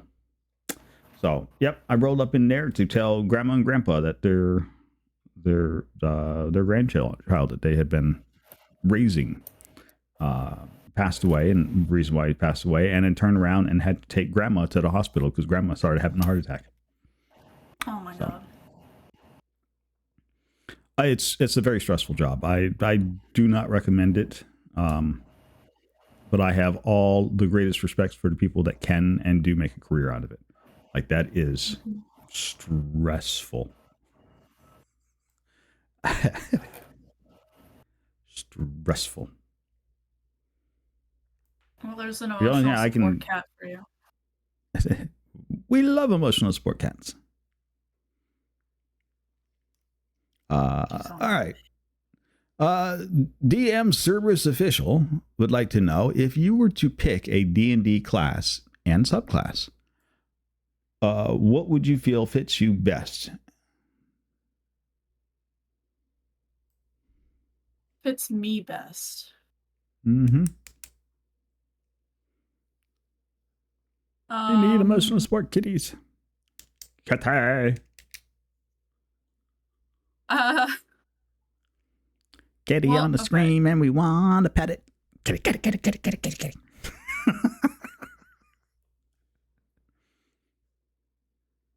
I don't know about fits me best. I mean, sorcerer, I guess. I mean, that's the D&D class of my current character, but I've always liked magic caster. Magic. Yeah, magic caster. I like bards as well. But I've always really, really loved rogues. There's so many good things about all of them. And if you didn't know, I'm an incredibly indecisive person. So if I were given the opportunity to just choose,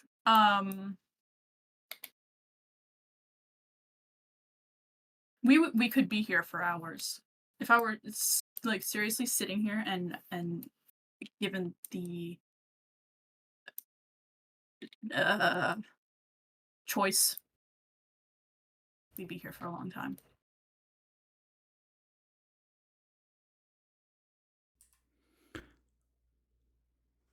Okay.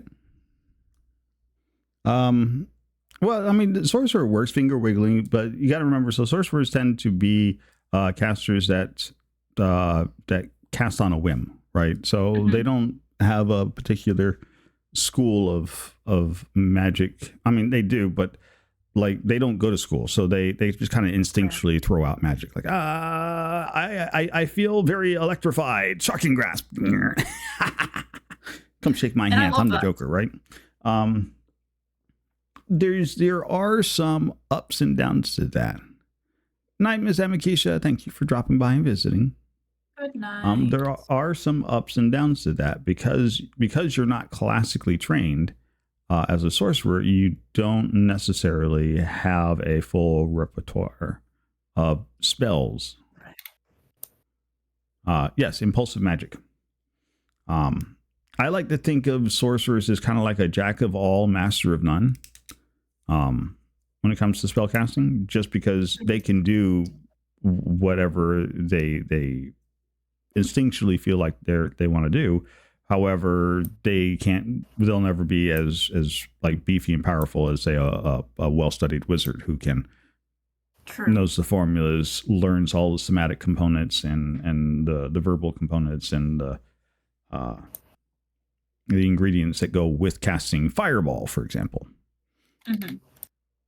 If I were a sorcerer, though, I would actively seek out training in order to get a better understanding of how to use everything. Magic sugar paste. I've never heard that used for warlocks before, but you know, it makes sense, and that's never going to leave my brain. Thank you. He's not wrong. He's not wrong. Where is the lie? There is none. That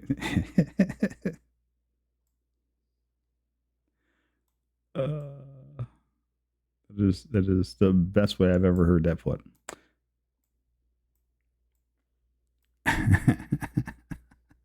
You're not wrong, sir. I have zero disagreements with that statement. I am laughing hysterically at that statement because it's so accurate.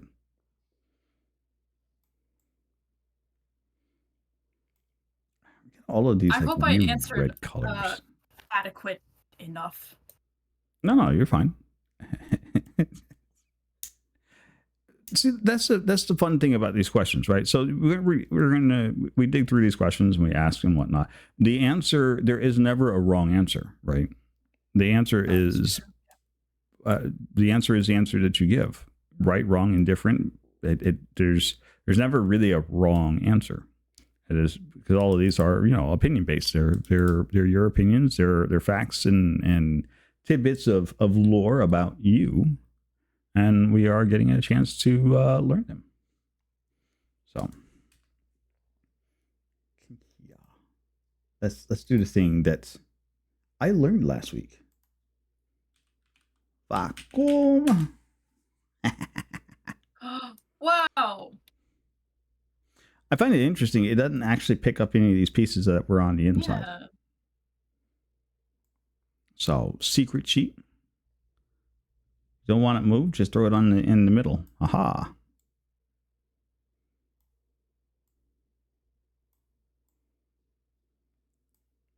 I finally got a piece.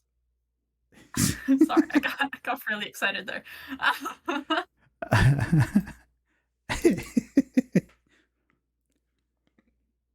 3 hours later.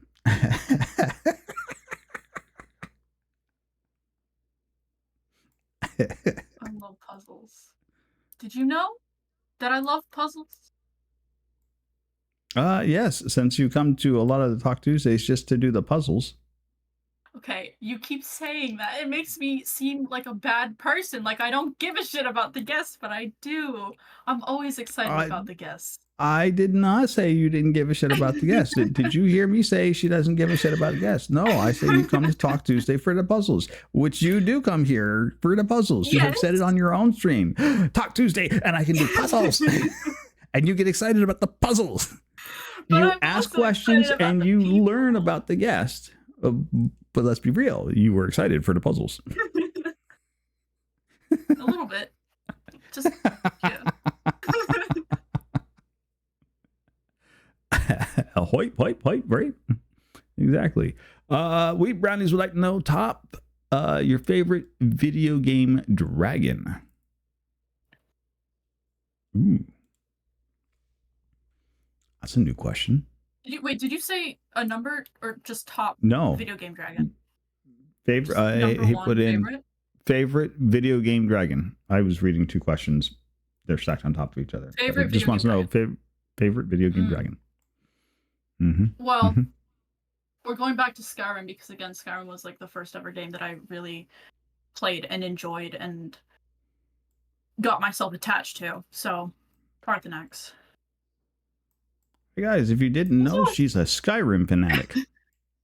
I have a very large tattoo of Hermaeus Mora. And I remember it was pouring rain and I looked like a wet rat. And we went into the what is it called? Uh the store that is down the street from us.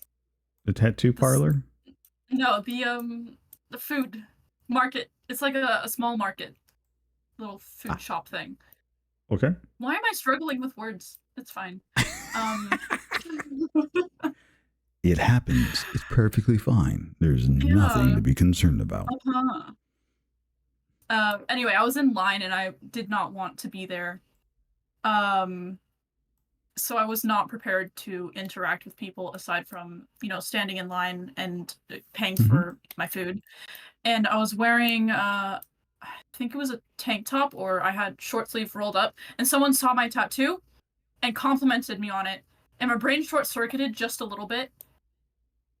And I had to stare at them for an amount of time before I realized what they said. And it was just a very awkward situation. And that's it. That's all I want to say. The grocery store? Percy, leave me alone, please. I understand that you might be trying to help, but there's also there's a possibility that you're making fun of me. Leave me alone. I feel Percy harassed. make fun? No. Percy would never make fun of you. Unheard of. Such an unlikely sort of thing. Go keep it up, Percy. Keep it up. It's perfectly fine.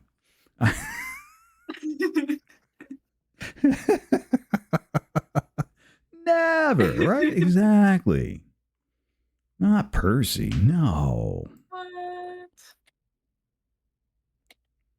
They wouldn't even consider it. I gotta stop doing that. What are you doing?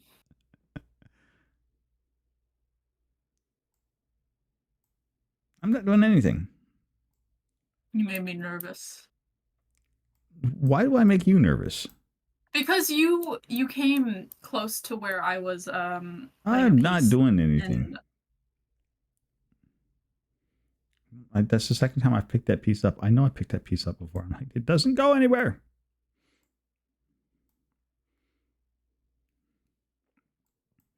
It's fine. We got it. It's fantastic. Fine. Hiding your phone. Ooh, good point. Did Percy let Kat in and then had Kat secretly steal her phone? Yikes. Wow. How dare you? I'm offended. Give me my phone back, Kat. I am like secretly applauding because like that's diabolical. It's fine. I don't need it really because I'm doing a puzzle and talking to you and that's fine. So anyways, favorite dragon? Yes, you started talking about Skyrim and then we went on to a grocery store tour. Yeah, sorry. It happens. You're on. You're right. It does happen. Parthenax is my top favorite because he's I don't know why really. I've always liked him. And I'm sure there are a shit ton of amazing dragons that I am incapable of thinking of right now. So that's the answer you get. My brain is turning into mush a little bit. Funny. Fun fact. Fun Gee, fact that my brain is melting. I was just So thinking, fun. fun fact, because you've been laughing enough so far that your brain is liquefying. It is a traditional thing that happens around here on Face Talk hurts. Tuesday. We laugh an awful lot, which usually causes pain. Some side effects would also include swollen buttocks, painful cheeks, soreness, redness of the face, general inability to put words together.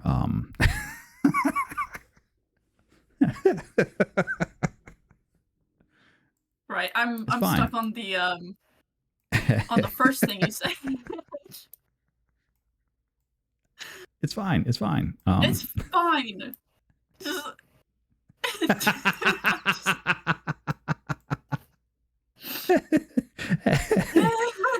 Brain broken.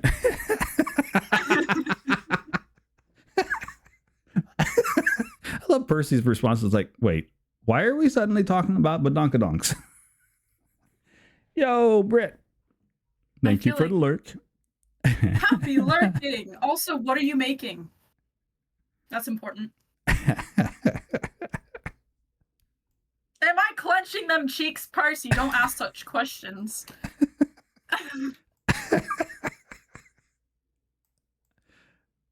I feel like we've had such questions asked before around here. It would not be unusual. Definitely. It is a good time. Always. Hey, look at that. I got another piece. Let's check those scores. Oh, look at that. Not making any headway to catching up. No, I am. I'm at 94 now. You're only at 116. Not making any headway to catch up. No. You cannot plant doubt into my head. I will catch up, and then I'm going to overtake the score. That's what's going to happen. Mark my words. Them cheeks are too wide for those hands. Green, have you been staring at my back end? How would you know that?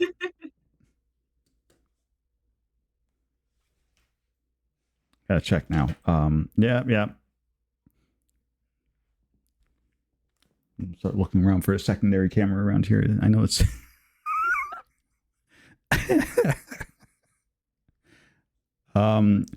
Miss Caddiest Odin would like to know top 5 favorite video games. Would you believe me if I said Skyrim was number 1? No, I'm not a bit. No. Refuse. No. Impossible. This is news to you. Yeah. So number 1, 2, in no particular order, any of these. We got Skyrim, Minecraft, Sims 3 and 4. I've never played 2 or the first one, which is a shame, but it is what it is. C'est la vie. Fallout 4 specifically. Again, haven't played the others because I'm a loser. But it's on my list if I can if I have the opportunity to play all the other Fallout games. Fallout. So the first couple you may not like, because the first, so interesting enough, the first 2 games in the Fallout franchise series were turn-based point clickers. Oh, I love turn-based stuff like that. So you're wrong. If anything, I'm more interested. They weren't that good. Well, no. Okay. The Fallout franchise, so initially it had a large following with people who were coming from like the Shadowrun era days, right? So we drove into that. They pretty much ran off the same game engine at that point. So we dove into the Fallout series. It wasn't until they moved it into, I think it was like New Vegas, or I think it was New Vegas, when that one dropped and they started using the Bethesda's game engine for like the rest of like the Morrowind series and whatnot, and they converted over to that one for the Fallout series, and so you became this first person shooter with some with the VAT system that they plugged into it, that it really like took off. The game like blew right on up, because the Fallout from like New Vegas on was everything that we had always wanted the Shadowrun games to be, but just weren't. Okay. And interesting enough, is that Cyberpunk has done a really good job of capturing a lot of the old Shadowrun feel, without being a Shadowrun. If you're looking for what Shadowrun was actually supposed to be really close to, Johnny Mnemonic is a movie you should probably go and watch. Used a lot of the same things that we would deal with in Shadowrun, except you didn't have the magic portion of Shadowrun. Got it. Solavu. Learning new things. Solavu. I don't know what Solavu is. C'est la vie, but it's someone said it wrong and it's become an internet joke meme thing. Aha. It's also something that Percy and I frequently repeat to one another. Sulavu. I see. Looky there. We're learning about their secret language. We have so many references that we just repeat to one another all the time. And it's funny because it goes back and forth and it never stops. Papayons. Don't say that one I actually get. First, I'm gonna have to say them out loud. That one I actually kind of get, the papillons. Mm-hmm. That one doesn't. I'm like, okay, I know what that one is. That's easy. Mm-hmm. Obviously, she's talking about Marco's Pizza. We had a solid 8 hours of saying it back and forth to one another, and it was very funny, but also really exhausting. What number am I for favorite video games?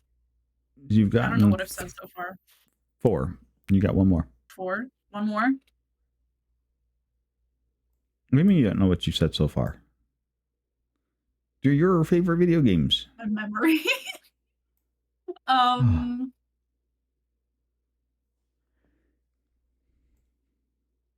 don't know. I mean, I do know. I have to know. They are my favorite video games, but I'm blanking out. Like those top 4 are the ones I have played and replayed over and over and over again. I mean, you can't really replay Minecraft because there's just so much you can do in that. Well, I would say you replay Minecraft every time you start a new world. I mean, true. Because your main goal is to do Ender Dragon stuff, but I know there's a lot of addition of stuff that I still have not re-explored. Right. Yeah, so there you go. Percy's got it down there for you. Skyrim, Sims 3 and 4, Fallout, Minecraft, and I was gonna say Baldur's Gate 3, but I like it. I love it, but I don't know if it's one of my favorites. I wouldn't say top 5. I like it. I love it. I want some more of it. You know what? I'm gonna go in my Steam library and see what I have. Oh, Among Us. I fucking love Among Us, but then there's also Dead by Daylight. Lethal Company I really love.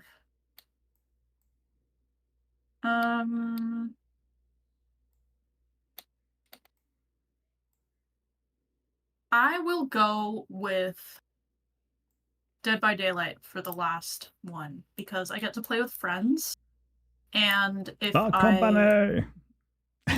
I'm feeling a little bit violent, I can play as the killer and let my violent side out without it being problematic and morally wrong. So, a game I would suggest you trying, and the only reason why I'm suggesting is because I have recently gotten into it myself, and it's a lot of fun. If you like Among Us, would be to go and get Lockdown Protocol. I have heard of it. Yeah. Everything Among Us is in first person, and the killer and the crew people can slaughter everybody. So you can be a killer without being the killer. Amazing. And it's fantastic. Like I have played it. I have played it a number of times with the regime team. I'm just fair warning: if you play it with the regime team, whether Haley is the dissident or not doesn't matter. She will kill everybody at the very end. Like there's one task left to do, and Haley's running around with a gun, just killing, just popping people. Because I don't know who's the killer. Bang, bang, bang, bang, bang, and she just wipes out everybody. Yeah, I support it. Haley, if you're listening, I support this, and keep doing the good work. High five to you. Haley Paley will absolutely just run around and just steamroll everybody and just kill them. Like, hi Haley, blap blap, dead. What did I do? Nothing. How many tasks are left? Oh, son of a bitch. That's why. There's one task left. She does it. Like religiously. I'm like, ugh. It got to the point that we just started killing her. Also valid. Like, okay, we've got to stop doing this and come up with a different strategy here. All we keep doing is making it possible for the dissident to win easy. But yes, I don't normally go, oh, you've got to go try and play this game. I don't, like, that's not a thing I do on a regular basis.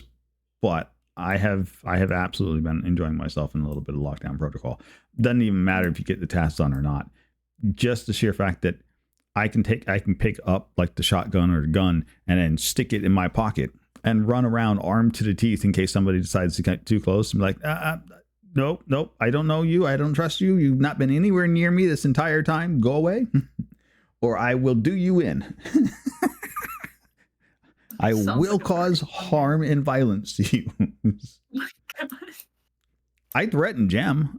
Jem showed up. We were doing it, and I was in the, I don't even remember what room I was in. I think I was in the storage room, and she come walking up on me, nothing in her hands and whatnot, and I just pulled the gun out from my pocket. I'm like, I don't know, back up.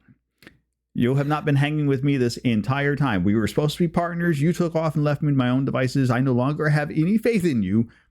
Just turn around and walk away, and you can live. Keep coming at me. I will kill you. So she left, and like literally 5 minutes later, I was gunning her down because she came running up behind me to try and stab me in the back. It's just like, you broke my heart, Jem. Jem.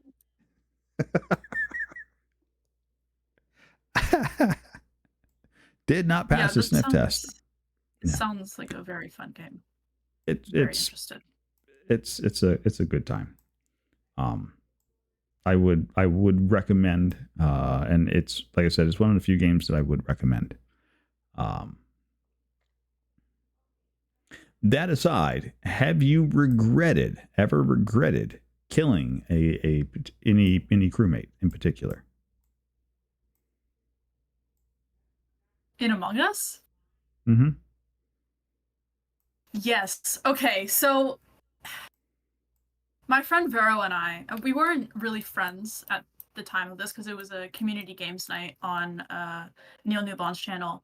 And we were playing Among Us, and it was one of the first times, I don't think it was the first, but it was one of the first times I'd ever been imposter.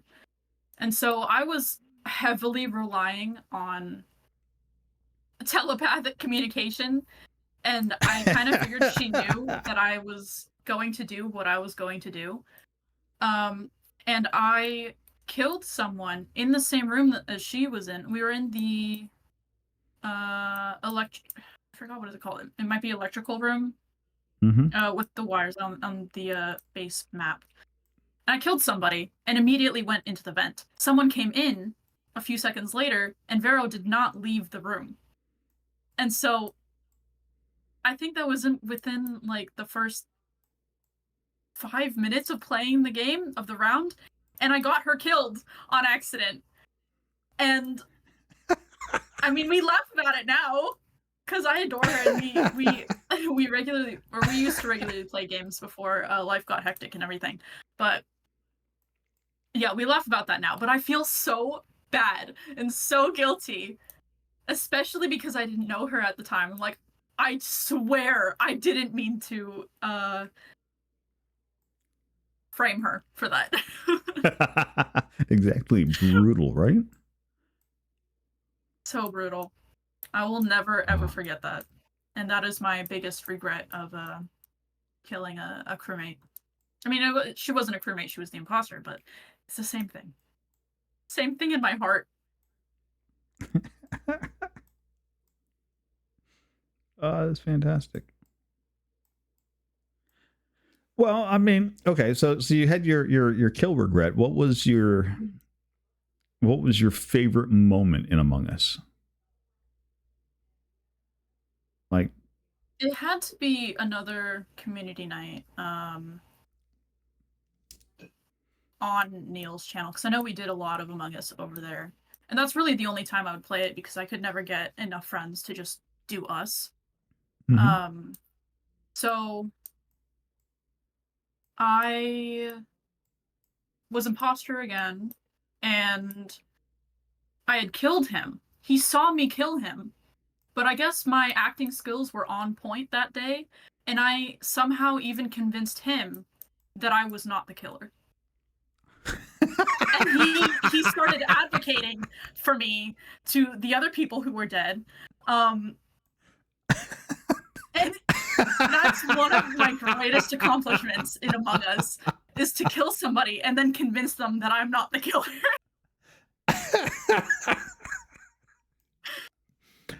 Wow. Yeah.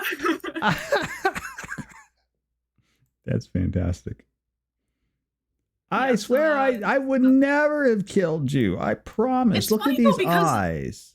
None of it was on voice chat. It was all just typing in the text chat and doing like hand signals and everything. Innocent. But I guess I was spread out enough in my brutal murders and convincing enough people that I'm innocent. It actually worked, especially on the people I was killing.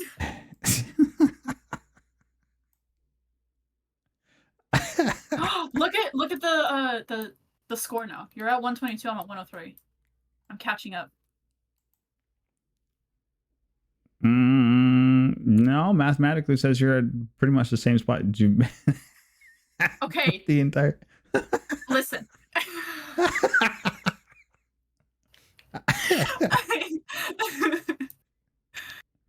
It helps me personally. Okay. If I believe. Yep. You're catching up. You're catching up. Look at you go. Thank you. Thank you for the confidence and the support.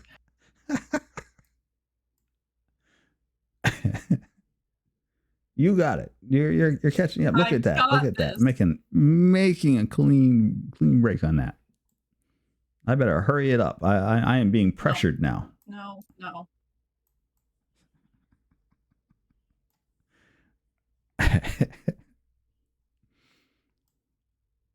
It's fine. So I have never been really good at Among Us, and the biggest reason why is because there is the only times I've ever played Among Us has been with the regime team, and invariably I get killed right away. Aww, that's sad. The one or two times that generally, if I'm not killed right away, it means I'm the imposter, and so I spend a lot of my time when I don't die right away, hanging out with people, protecting, quote unquote, protecting people, running around with them, because otherwise I get voted out and killed anyways. Because that's what they do. They absolutely slaughter me. And I've only ever won one time as the imposter, and that literally was by not killing anybody. And they had I take it back. They had the mod turned on, the shapeshifter mod, and I came in as the shapeshifter, and so I literally just changed into my victim and then killed the victim with their own self the entire time. It was the most brutal thing. And get right down to the end, and it was one of those. I'm like, look, I have been with you this entire time, because it was me and Hales, and I convinced Hales to vote with me, and we threw the other guy off. And she's like, if you somehow manage to pull it, I'm like, look. And I pulled the only card I could play at this point in time. I'm like, I don't play this game regularly enough to be any kind of good at this, let alone to even figure out how to use Shapeshifter. And Hales is like, oh, yeah, I can totally buy that. That makes perfect sense. You're the culprit. And we threw the other guy out. That's and she's amazing. like, if you pull this off by pulling the like, that was my only time to ever be able to pull that card. I can't use it ever again. But it worked. Yeah, I hear that a lot when playing Among Us with people. They're just like, I've never played the game before. I don't know what I'm doing. I'm like, are you lying though? And even if you've never played it, button pressing is a thing that happens. Button pressing is a thing that happens. But again, every time I play Among Us is always with the regime team. I've never played Among Us with anybody else. Mm-hmm. So it was the one time that I could be the most convincing with that particular argument and managed to pull it off. I love it. Yeah, I have not been successful at all in another game since then. So I had the worst luck. I was playing with Krim and a few others on her stream. Mm-hmm. And I got chosen to be imposter like 6 times, and every single time I was chosen, I got yeeted out of the ship immediately because I would kill somebody and I would just have the worst luck and somebody would come and find me as I'm killing them. Like, I couldn't catch a break. I'm like, you know what? I've accepted my fate. I'm just, even though I want to be killer, it's not working out in my favor. Oof, that's unfortunate. That is not pleasant. It happens. Because whenever I do play that game, imposter is my favorite role. Because I'm usually pretty good at it. I hate imposter. It stresses me out. Just let me run around and do my tasks. That's all I want to do. You're gonna be imposter. Just hurry up and kill me, get it over with, so that I can just go to ghost form and run around and do my tasks. That's all I want to do. I like the suspense of it. I can't. I get it stresses me out. That is valid. And not in a fun way. It yeah. Just like, nope. It's understandable though, because Percy's the same way. They can't, or they don't really play games. They just started with Baldur's Gate. So proud of you, Percy. But we've talked about scary games like that and how I want them to join me. Hi, Weenie. How you doing, Weenie? Percy and I have talked about playing DBD together, and they're always like, no, it's stressful. I'm like, but it's not scary. But, it's stressful, and it is. You have to keep her cool. And if I'm especially jumpy while playing DBD, I will scream every time I get caught by the killer, because I get jump scared. It's funny. So I don't mind playing horror games. I find playing horror games are fun. Mostly just because a lot of the horror games that people play nowadays aren't scary. Again, being ex-paramedic, I'm used to being in some high pressure situations and whatnot. And so for me, in order to get a good jump scare out of me, it's got to be a loud noise, really sudden, really fast in my ears, and it's got to startle me.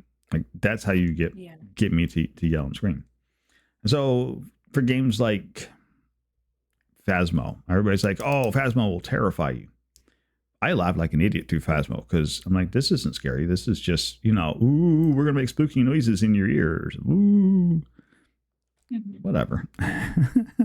Yeah, I've only played Phasmo a couple times with Fox and that group, and it is not as scary as I thought it was, just because everyone makes it out to be a scary game. Mm-hmm. But it's not. It really isn't. Hi, brother. Yo, brother. 1/4 of the infamous fuck around and find out group. And let me tell you what, girls, we fuck around and we find out.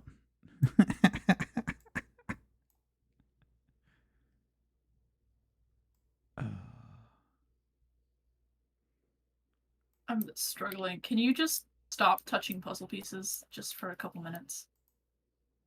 Huh? What? Stop touching the pieces so I can catch up.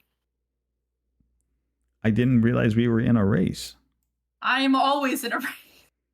I have to be the best.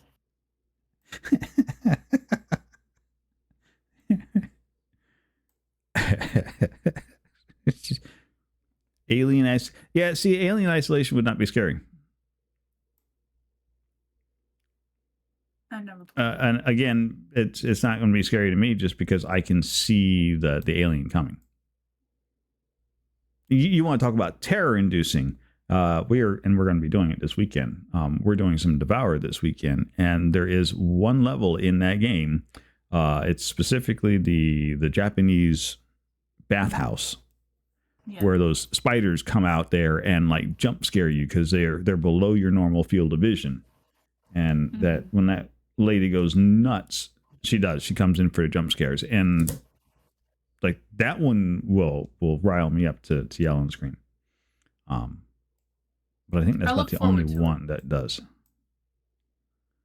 The rest of them, if I can see the creature coming at me, it's one of those, okay, the inevitability, so it's going to yell in my ears, and as long as I have time to prepare for it, yeah,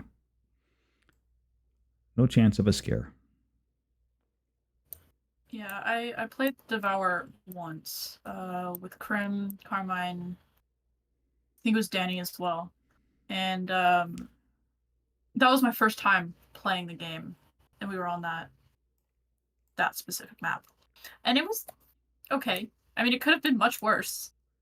Mm-hmm. It can always be worse.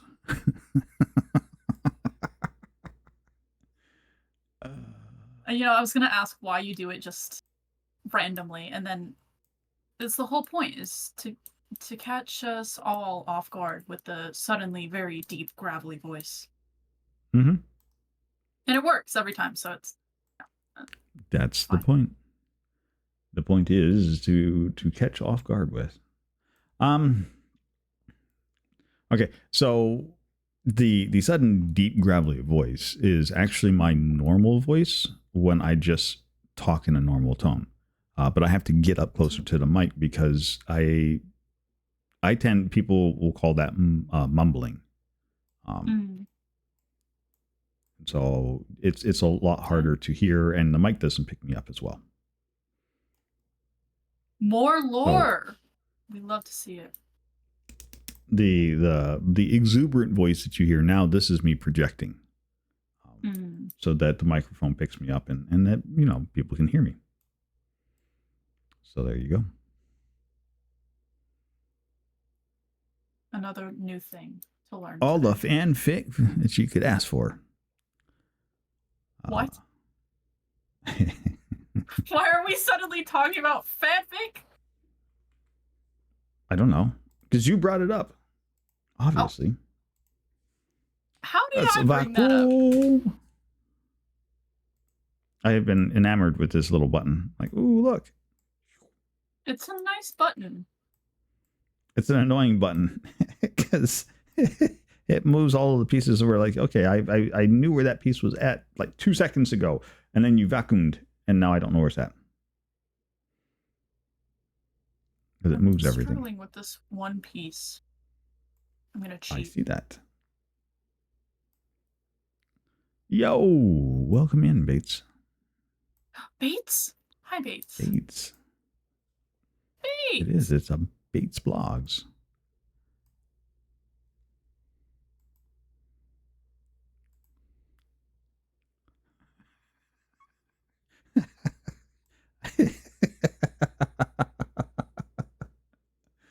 I gotta stop looking at that score. I feel inspired to keep finding more and more pieces faster. Every time I pull up that score to look at it.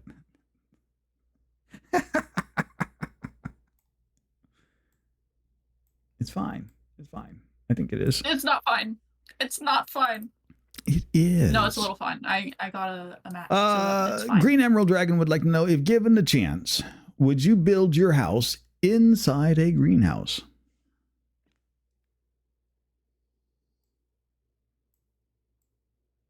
Yeah. Actually, yes.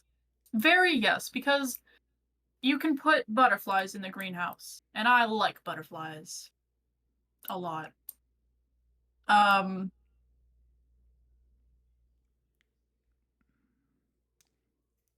You can also cook yourself in a greenhouse. True, but if that was not a concern, I'm not certain how it would not be a concern. It would always have to be a concern. This is hypothetical, right? If there were a way to not cook yourself alive inside a greenhouse. Flying caterpillars. Flying caterpillars, yeah. Yep. Because that's what I have a tattoo of one. It's blue. You have a tattoo of a blue caterpillar. Butterfly. Butterfly. Flying caterpillar. Okay. Well, I mean, it does beg the question of whether or not that. Did you read Alice in Wonderland at all? Or did you watch the movies? If I read it, it was when I was really young, and I don't remember anything ever, as we know. If you didn't know, there's some lore for you. My memory sucks. I watched the movies, yes. And yeah, that's my answer. Yes. You watched the movies. Why? Okay. Well, so take it for what it's worth, right? But the caterpillar in the book, which eventually did turn into a butterfly, as well as in the movies, was a very free-thinking, spiritual sort of creature. And so I didn't know if the butterfly, the flying caterpillar that you have tattooed on there, was reminiscent of that or not. I don't have the image in my brain, and as we know, I lost my phone. It's gone forever. Well, I can. We're on my computer, so I can just. You know what? Ignore me. I wasn't going to point that out to you earlier. The fact that we are sitting on a computer. You could have. You could have. Well, okay. Honestly, I knew I could have just used that, but I was doing the puzzle. I didn't want to stop doing the puzzle. It was far more entertaining just to watch you struggle. Now that I think about it, and actually look at it, it does look like that caterpillar, but or butterfly. The only difference is there's no pink. Hey, I like my hookah smoking caterpillar. Like he was the boss. I remember the first time watching Alice in Wonderland and seeing the hookah smoking butterfly or caterpillar, and it was like, that is so cool. I want a hookah. I want to do that. Like I was so influenced by that the first time I saw that. It was not even funny. I'm like, that has got to be the coolest thing ever. Oh yeah. Oh yeah, they did a right good job at that.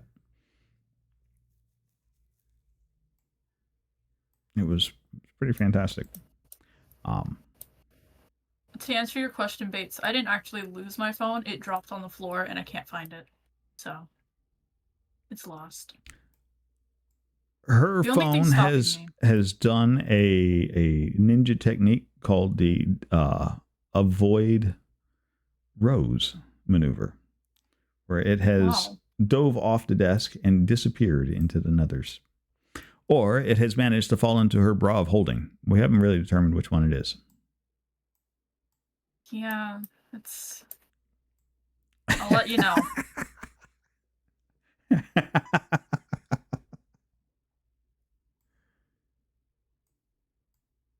Down, down Need it. into the deep, deep dark below.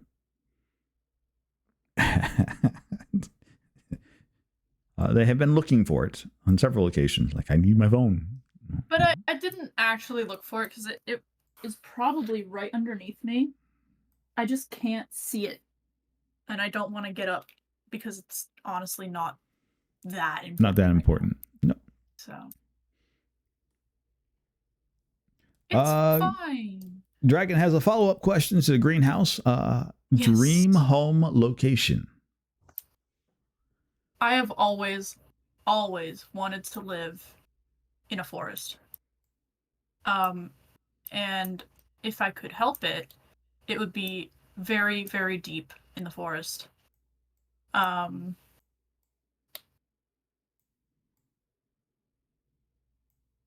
really love nature, and I love green. And that is my answer. It's so simple, just in a forest, surrounded by trees and other plants and wildlife. You love green. I love green. Okay, well, then there's nothing wrong with that, right? That's all good. But do you have a color you hate? I used to really hate pink. It's funny because when I was listening to Talk Tuesday last week and Bunny was talking about fear of spiders and loving pink and hating yellow, I love yellow. It's so nice. It's so nice of a color. Hi, Shay.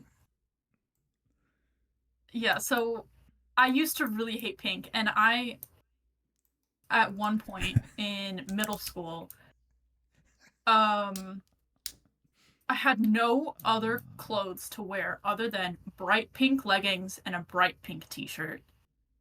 And I'm pretty sure my shoes were I think my shoes were black. I had black tennis shoes.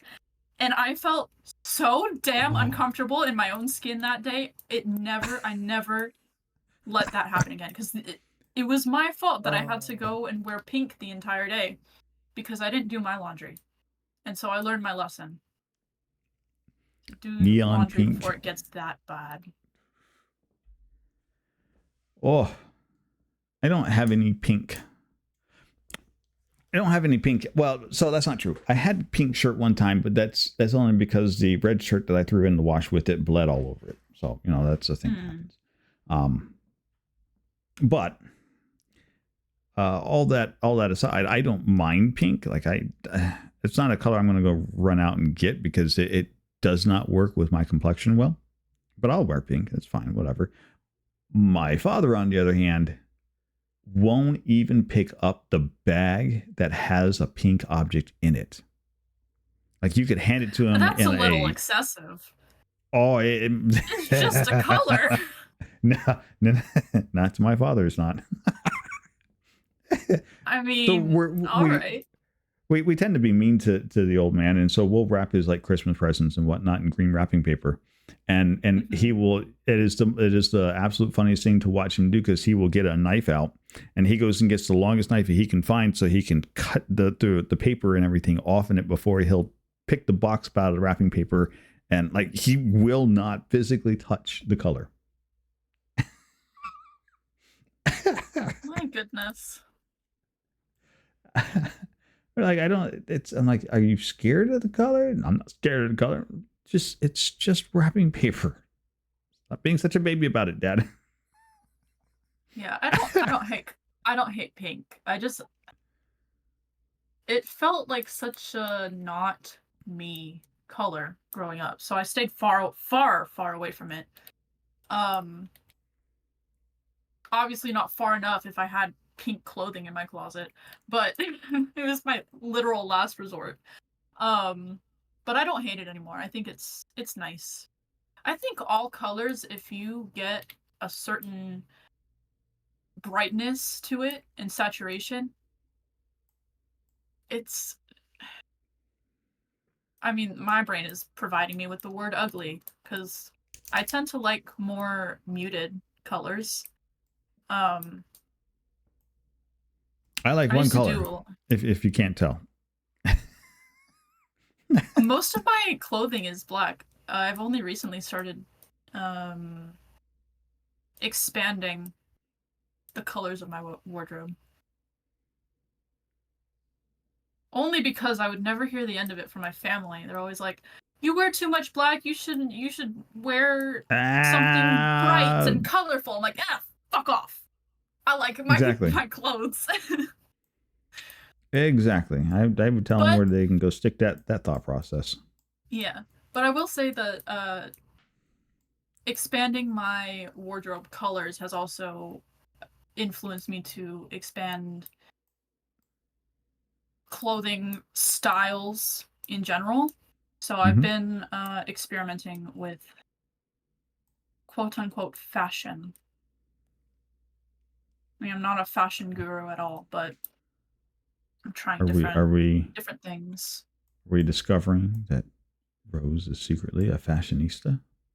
No, no, we're not. I mean, we could. We could be witnessing the next greatest fashion designer right here, right now, folks. Get in on the ground floor early. You want to make certain you get your hands on the next fashion statement from Fashion by Rose, the only flower that grows. Wow. The only flower that grows? Is that what you said? Mm-hmm. So I stole all of the life essence from all the other flowers. Why not? Yeah, that's fine. I like it. Picasso. A new venture.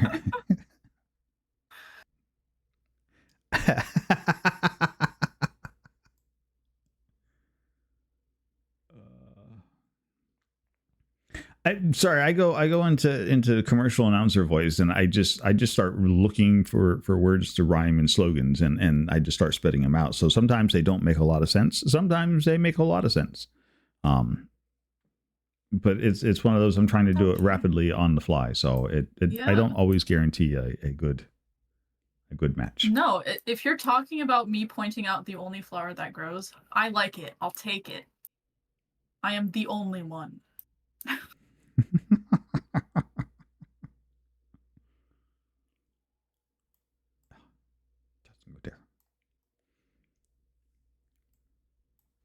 Rose.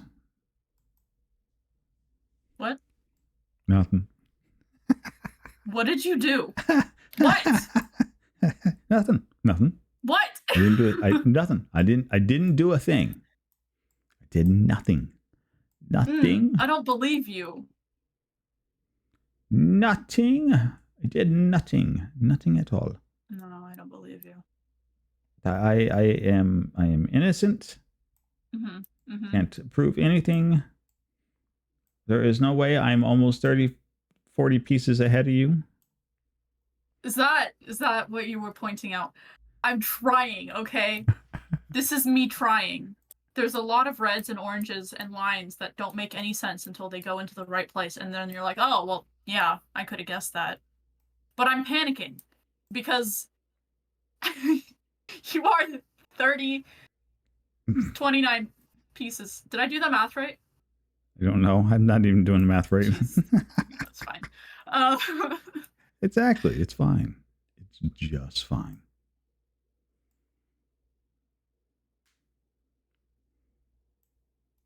Whoa. What? Oh no. Did you do a vacuum? No, I have not done a vacuum. That is a good point. Let's do a vacuum.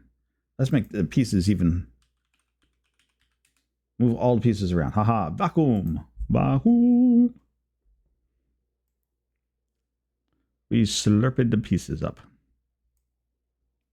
Oh, that worked out lovely. Look, I just found another piece in the puzzle.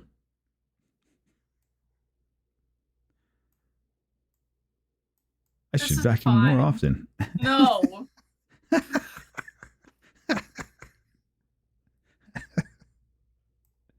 It's fine. It's fine. Batman does charity and likes to adopt kids. He's a rich, entitled dude who runs around playing vigilante in a cape and pats himself on the back saying he does a good job when he actually gets nothing done.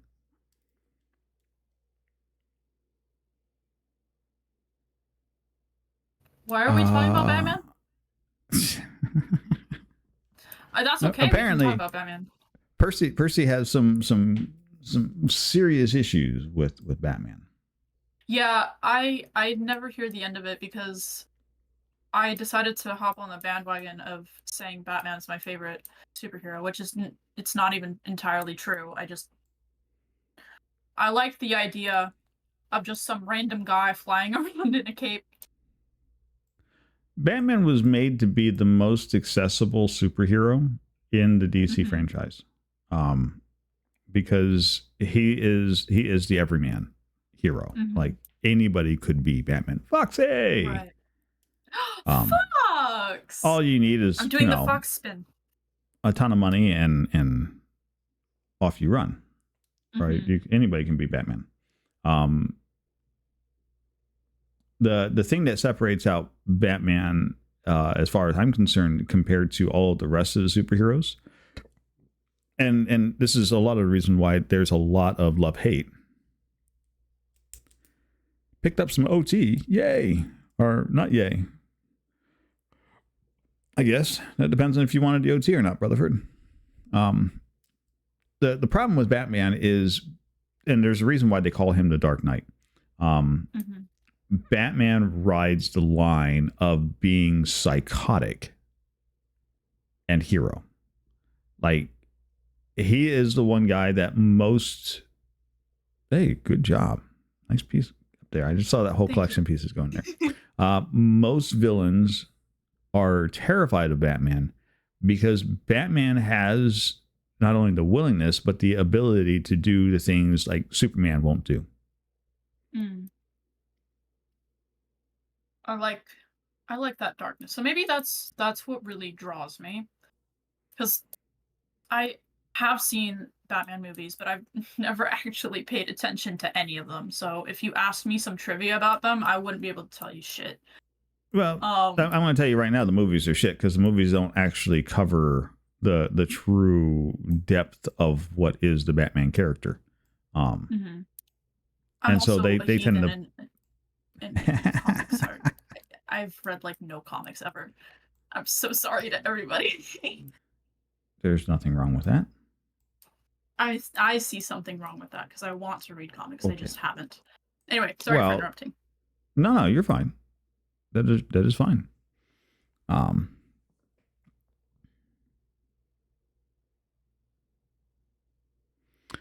Wow, Green.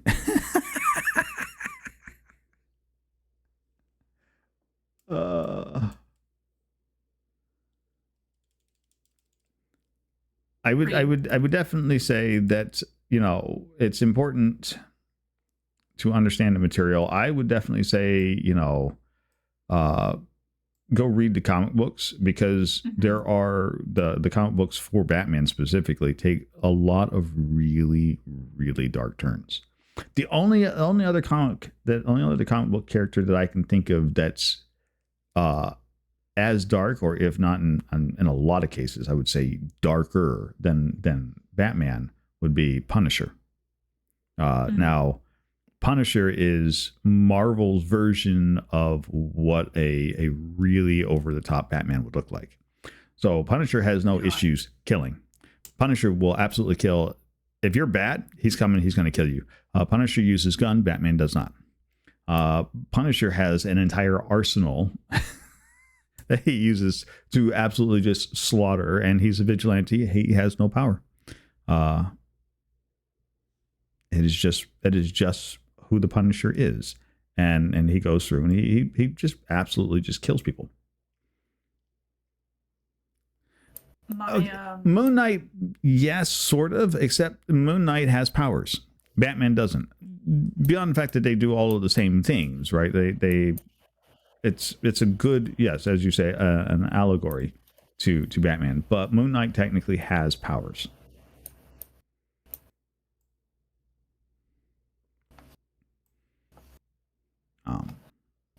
If we were just talking about powerless superheroes in the franchises, Punisher would be Marvel's version of Batman.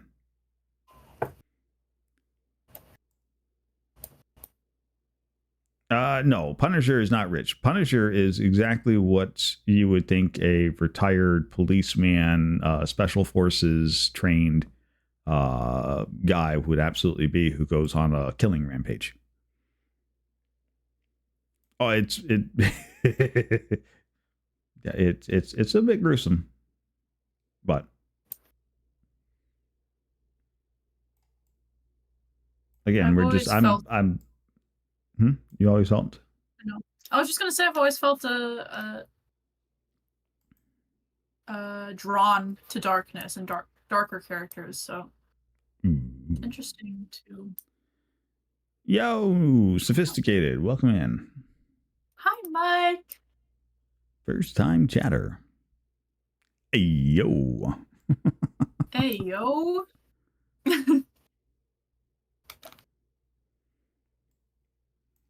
Excuse me. You don't need that piece. I wasn't touching it, but I was hovering over it. I find that so disrespectful. You didn't need that piece. It's fine. It's fine. Is it? Yeah. I think. Seemed fine. I'm going to call it fine. It's fine. That doesn't go anywhere either. Let's see. Percy would like to know, if you could have an extra appendage, what would it be?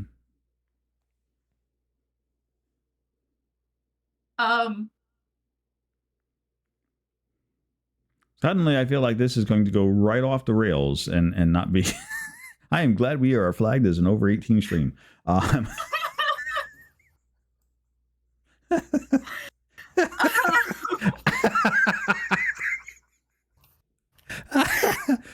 that actually went very quick on that one.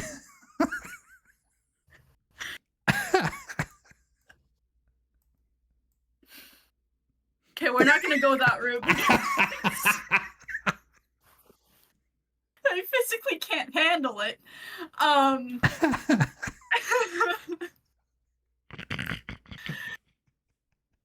This kind of ties into wanting to be a shapeshifter. I mean, Percy and I have had talks about how amazing it would be to just be able to change bodies whenever we wanted. Because for anyone who doesn't know, I am non-binary. More often than not, I feel somewhere in the middle, but there are times where I'm just like, this is the wrong body. I need out. Please help. So, like, if I had the choice of being able to just switch bodies and have the extra appendage. But I wouldn't want to be stuck with it forever, because like I said, I don't feel the need to leave this body all the time. So if it's...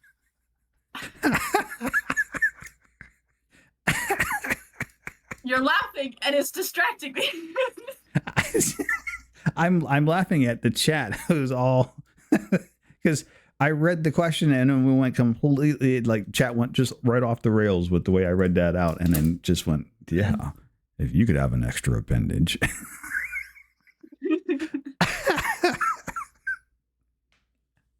Sorry. Percy, I take your question and I change it a little bit. If it's not permanent, I don't even have to say it. It's fine. You know exactly what it is.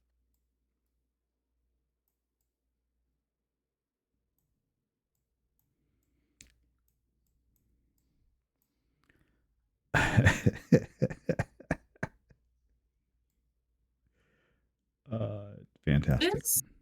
Is my connection being weird? Am I No, you're fine. You know, okay. It might You just are be perfectly fine. Coming in looking amazing. amazing. Thanks. Don't say that. Let's You'll make me see. blush. As if Percy's question didn't make you do that already. Yeah, my face hurts. This is a really good experience. Thank you. Red Fox Heritage would like to know, if you could have any superpower, what would it be?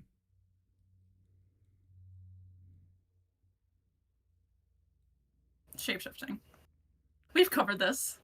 It's shapeshifting. Is that a superpower?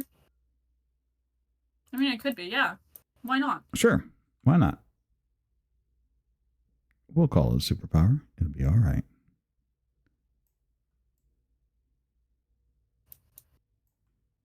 Do like this. Do like this. Do like this.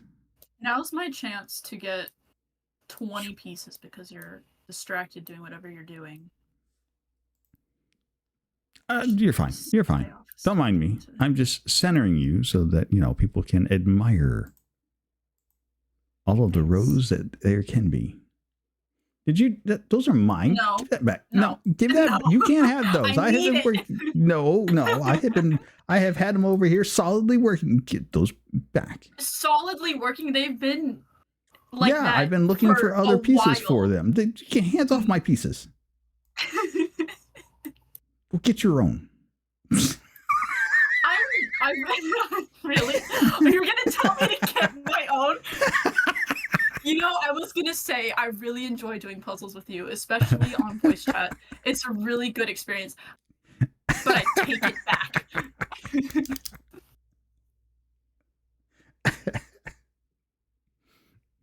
It's just fine. Okay, so Rutherford would like to know, what would your final meal be on death row? Oh, prepared for this. It's my grandma makes really, really good meatloaf. I tried to replicate it and get her recipe for it, but it's just not the same. So she makes a really good meatloaf and really good mashed potatoes. And that is my final meal. Drinks. I mean, I go crazy for some root beer.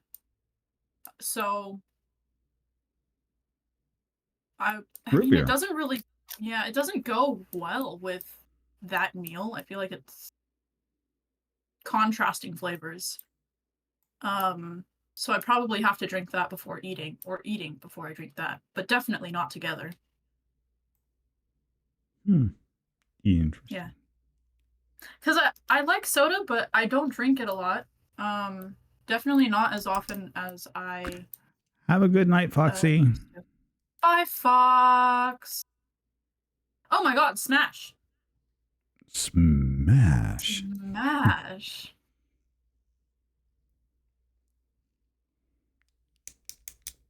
Root beer with wine is sweetened. All right. Oh. We are...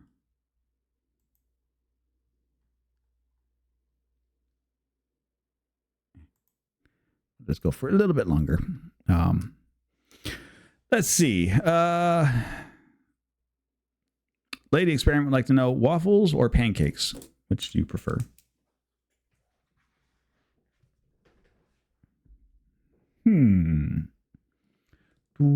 Pancakes. I love chocolate chip pancakes specifically. I mean, I'm not a fan of either of them, really. You had me at pancakes and then you threw chocolate chips in there. And I was like, oh! But I don't put anything on the pancakes if I have chocolate chips in them. I just put maybe butter on top, but very plain.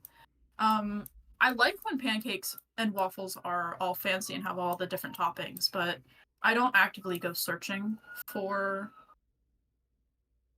that. If I'm having breakfast foods, I very much prefer like omelets and potatoes.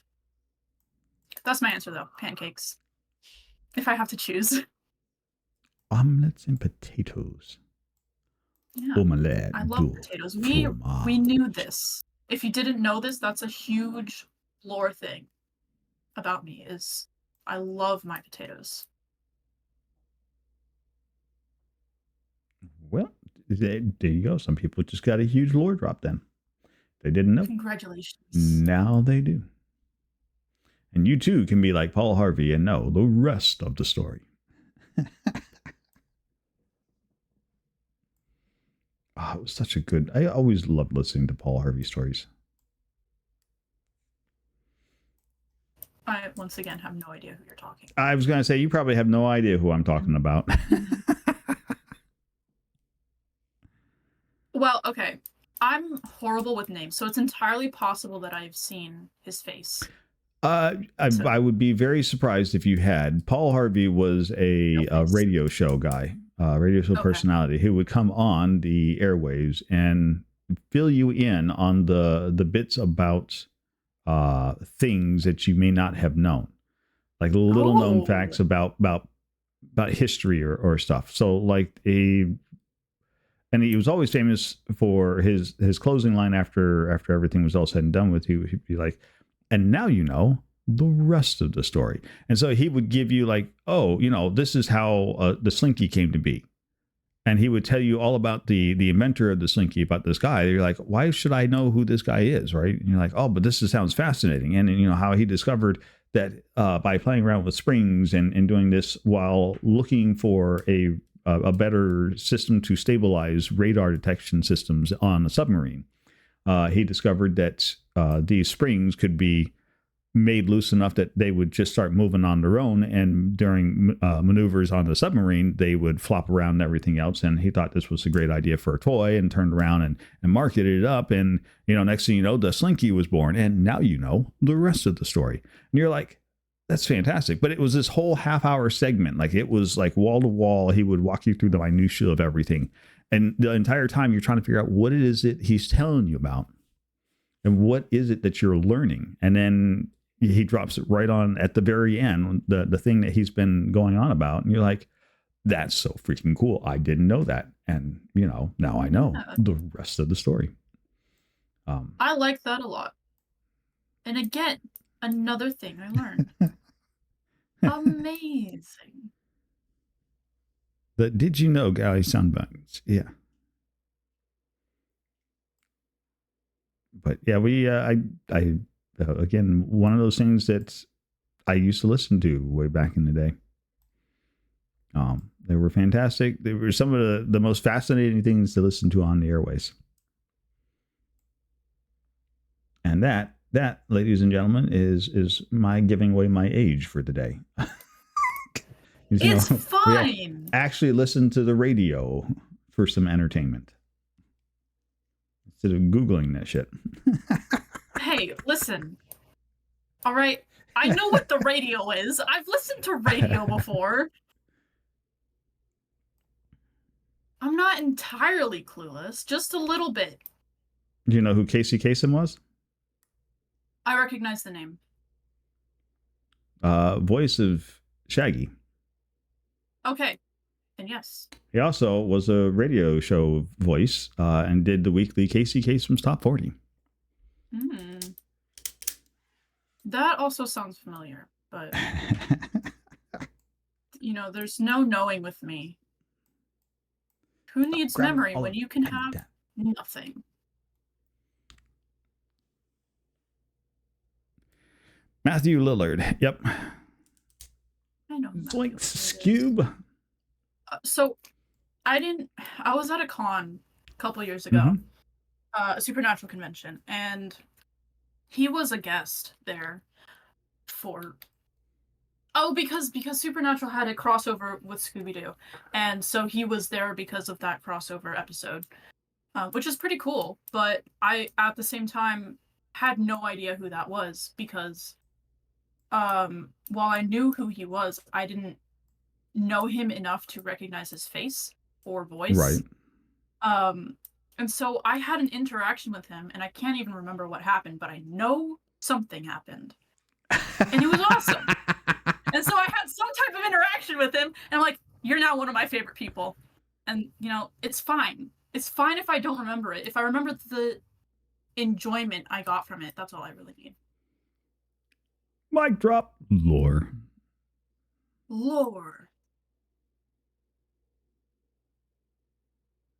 Just doing radio voiceovers. There you go. Exactly. Let's see. We had a host of new questions come in, and we're gonna have to. We are actually running out of time, ladies and gentlemen. So we're gonna fly through these next couple of questions. I'm going to turn off the channel reward for asking your questions. We like to thank you all for getting your questions in here and asking them. But yeah, we do need to get through the rest of these. Thank you. Taya would like to know your favorite ice cream flavor. Mint chocolate chip. I did answer this for Zoda. When was that? I don't know. He said he wasn't going to be here, but I did answer that. And it's not just because he says that's the only right answer. I also... No, I believe in liking any flavor you want to like. But, I have a huge love for mint chocolate chip. I always have. Mint I always will. Chip. Huh?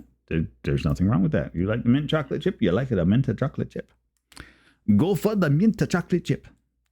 Get all that minty goodness. Some people I have heard compare that to eating toothpaste and ice cream. Yeah. I always find it interesting because I have had mint chocolate chip and I have had toothpaste, and no amount of mint toothpaste that I've ever had has ever tasted anything like that. No. It's completely different. Weird. The sophisticated nerd would like to know, is curry soup or stew? That's a good question. Someone put the tag, ! Tag. That's a good question. Oh God. Oh God, we're supposed to be speed running this. What the hell, Mike?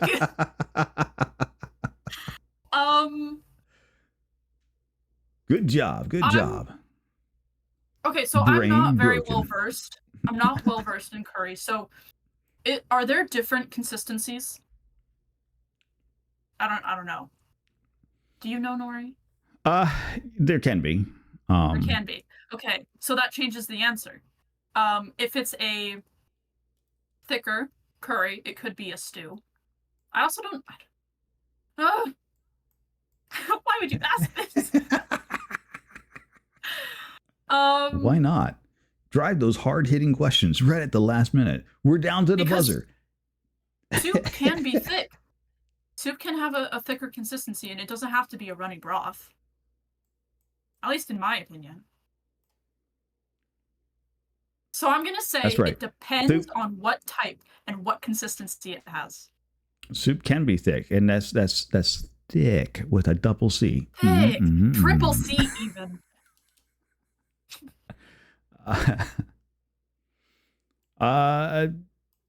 Percy, I think that really does depend on the type. Usually I would say curry is more of a sauce than I would say a soup or a stew. That makes sense. Just because it's usually added over top of rice. But there are some curries that are more soupy consistency and are just eaten by themselves and not as a poured over top of something. So it really just kind of just depends on the application. A or B, people, there is no C. There's always a C. It's food. Whenever you talk about food and cooking, there's always a way out.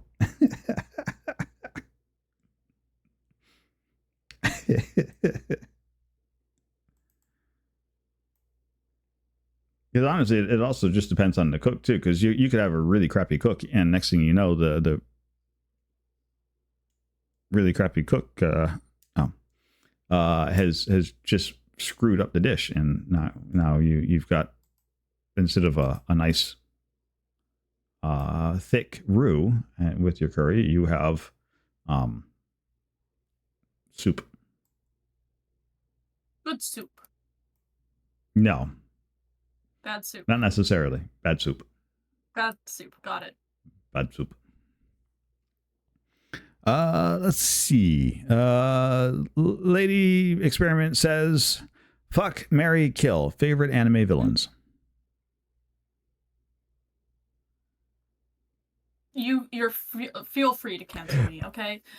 The only times The only times I've ever seen anime is with Percy. If Percy is watching it and I happen to be in the same room, I'm like, okay, this is interesting. Let me sit down. Speaking of, um, we were watching, well, Percy was watching One Piece last night, and I was forcing Hmm. myself to occasionally look up because One Piece, for some reason, it bothers me. It bothers me so much. No, Like, Rutherford, you have not missed that one. Go ahead. um, it bothers me so much. There's something about the art style that I hate. And so if I look up and there's this, I don't even know how to. Percy says it's hilarious. It's painful for me. I'm glad you get entertainment out of it. Um, but every so often I look up and there's one of the ugliest character designs I have ever seen, probably ever will see. But then it gets worse every time I look up and see something different. So I'm so sorry. I'm so sorry to the artists of that show and to anybody who completely disagrees with me. And that's valid. If you disagree with me, that's okay. There's So again, these are all your opinions, so you're entitled to them. yeah, that's true. But I hate saying things that could possibly upset somebody. And I know people get attached to things they like. So that's never my intention. Well, but again, people are going to get attached to the things that they like, right? So I wouldn't worry about the things that I would always point out is it's okay for you to be attached to something that you enjoy and that you feel very passionate about. But again, don't expect everybody to share that same opinion. Right. And that's the thing. It's an opinion, and you're entitled to your opinions, just like I'm entitled to my opinions. And as long as you're not, trying to kill me because you think my opinions are wrong, then there's no reason why we can't get along, and life moves on. It's just fine. So no, you're perfectly fine. If you don't like it, you don't like it. There's nothing wrong with that. I do have a lot of interest in anime in general. Whenever I have free time, I forget that I have things on my watch list. So I still have not seen anything that I have on my watch list, and I don't even know what's on there at this point. There's so much that I want to see. There you go. But yeah, that's the answer. I don't have one because I don't know any That's villains. fine. Puzzles or golf with friends? Which do you prefer? Ooh. I've only recently started playing golf with friends, and it's fun. It's very relaxing and very hilarious. Relaxing? You've been playing with the wrong people. Been playing with you guys. There's nothing relaxing about our games of golf. It's relaxing to me. Because I usually have music playing and I'm just, vibing. And I like playing games with friends. So it's relaxing to me. That's my answer. I'm not changing it. But also puzzles help me a lot. Who is this? Give us names. This is Winter. Winter. I'm so sorry to everybody in stream who can't see the cat, but I can see the cat, and it's fine. It's fine. It's fine. It's fine. The puzzles help me emotionally. It's a known thing on my channel that if I'm not doing well, I am probably going to do a puzzle. Green Emerald Dragon would like to know: Kiss, Marry, Yeet. BG 3 characters. Kiss Raphael. Oh, I'm gonna change that to Smash. Smash Raphael. Marry Astarion. Yeet. Cazador. Fuck Cazador.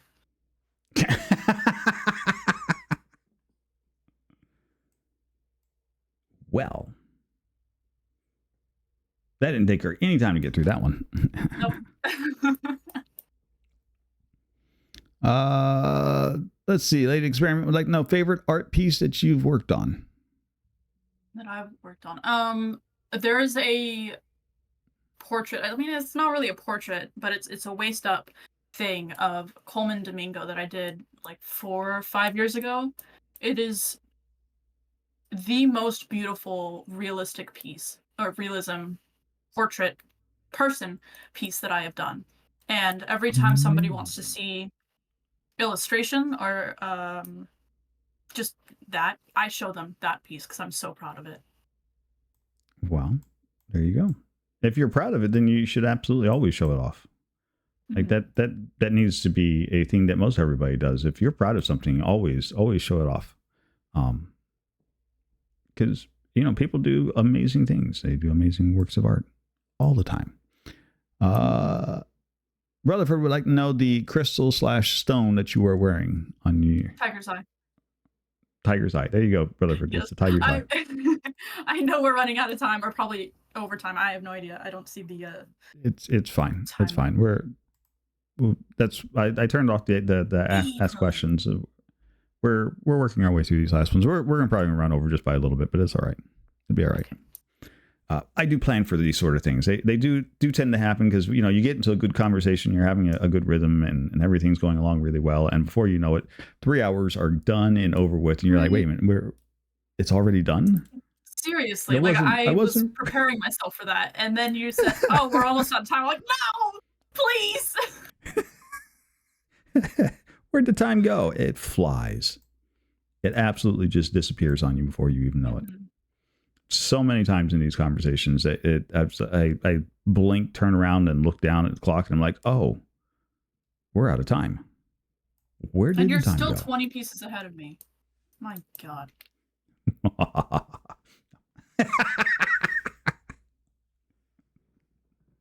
It's fine. It's fine.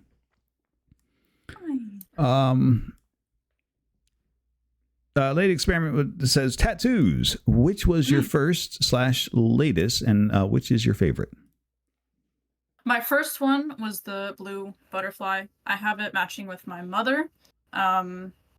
There's a thing above. It says it means the love between mother and daughter is infinite. I should have thought more ahead of that, of getting that tattoo. But anyway, latest. That's a trick question because I got 5 of them in one session. I got space rats, and I got a Reaper that the lead singer of Ghost drew. Not for me, but just drew in general. I got a bird that Kim Rhodes drew for me and told me not to get tattooed, and I did it anyway. And I have Eat, Cheese, and Sin on the back of my arm over here. I always forget it exists. I think that's it. Oh, I got these. They're kind of fucked up, but they're the Ghost logo thing, and I got them on my middle finger so I could do this to people. But I was dumb, and I picked at them. I've never had tattoos just come off of my skin before. It's my first finger tattoos, and they were very itchy, and I messed with them too much, and they are faded, so I have to get that fixed. My favorite ones are also a trick question. Because I have also a trick question? Yeah, my favorite tattoos. So I have this Hannibal tree. I've had a couple for a couple years, and I love it so much. Then I have Hermes Mora, and then I drew a pirate ship. I like pirates. And underneath it has lyrics from a song that I love, from a band that I love, and it says, "I'm the captain of my story." Hey, now that is a solid statement. Yeah, I like that. We'll have to misappropriate that one. No, not really. But it is a fantastic statement. You are the captain of your story. Like, life is what you make of it, and go out and make your dreams come true. That is a fantastic and a very powerful statement to be made. Very true. I got it as a reminder to not let others dictate anything about me, really, because I went so long just trying to meet everybody's expectations, and I had enough. And so I keep it as a reminder. You can't meet everybody's expectations, nor should you try. You should be who you are, and be comfortable in your own skin. Mm-hmm. If people don't like or can't accept you for who you are, then maybe they need not to be around. Very, very true.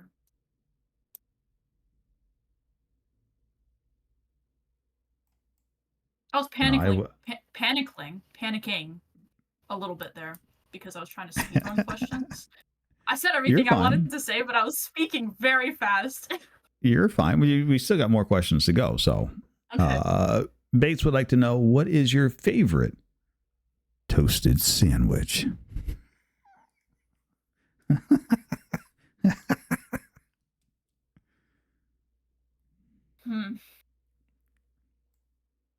That's a good question, because as we know, I fucking love trick sandwiches. Question. There is no such thing as a good toasted sandwich. Ha ha. Rude. And you're wrong. The look on her face. The audacity of it all. Clutching my pearls.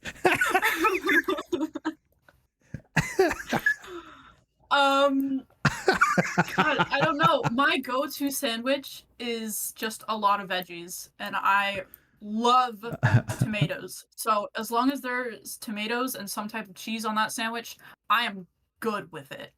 I really love mustard. I have an unhealthy obsession with mustard. So I love mustard on sandwiches. And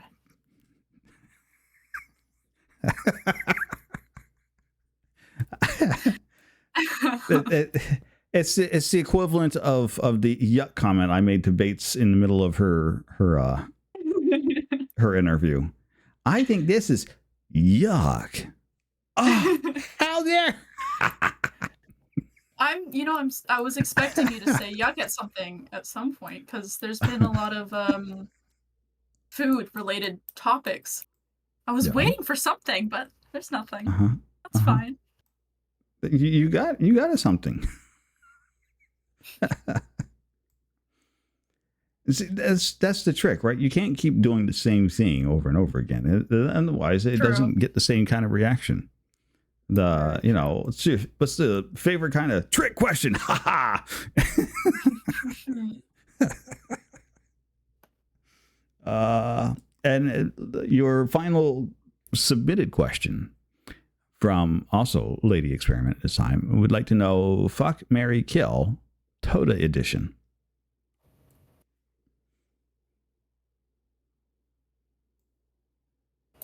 To stay on brand, kill SP. I'm so sorry, SP. Smash. Can I choose multiple? I'm gonna choose multiple. I'm doing it. Sephi and Neon at the same time. Smash. And then marry. Wow. I mean, that leaves Valak. I mean, it doesn't have to be Valak. Valak, you're being ignored. I'm so sorry. I want to marry. Can I marry my own character? I can see Valak at this point. He's like, sheeped again. Yeah.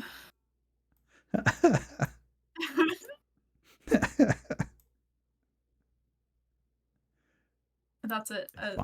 I'm gonna marry my own character. Sure. I don't, if that's what you want to do.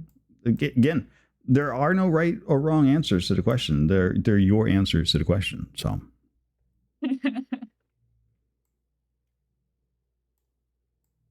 Carmine, I didn't even know you were still in chat. I'm so sorry, dude.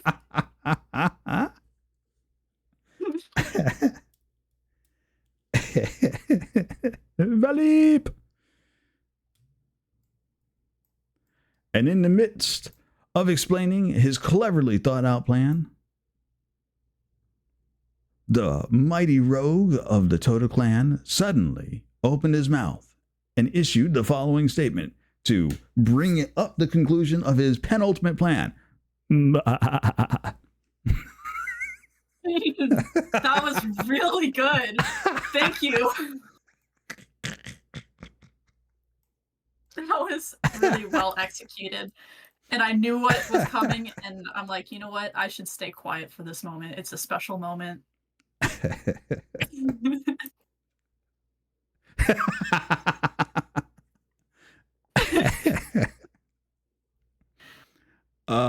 Okay.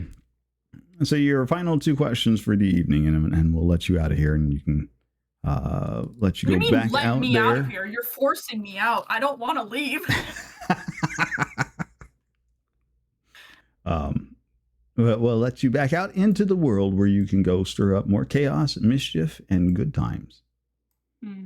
Well, we can't keep you all to ourselves. Like, you have an entire fan club that is dying for your attention, so we can't in good conscience keep you all to ourselves. That's not right. So it's not a matter of, it's just the way this stuff works. So we have the rest of 2024 and most of 2025 still. I like to look like a year ahead, and since we're well past the halfway point for 2024. So between now and sometime a year from now, are there any like big plans you have coming up for your channel? Anything like super amazing that you're like, oh my God, you've got to be here and check this thing out? Some kind of announcement sort of thing that you want to make? Not really.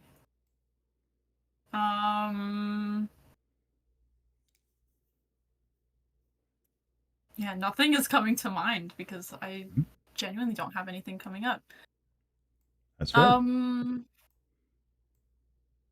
No, I feel like every day is a celebration party over on my channel. So that's it. That's my answer. Nothing's coming up. Merch. I didn't know anybody would want merch. You'd be surprised.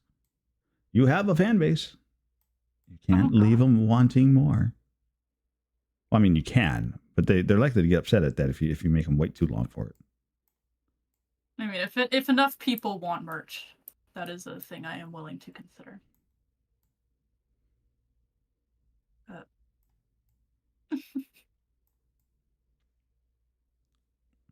Nowhere for that piece to plug in at.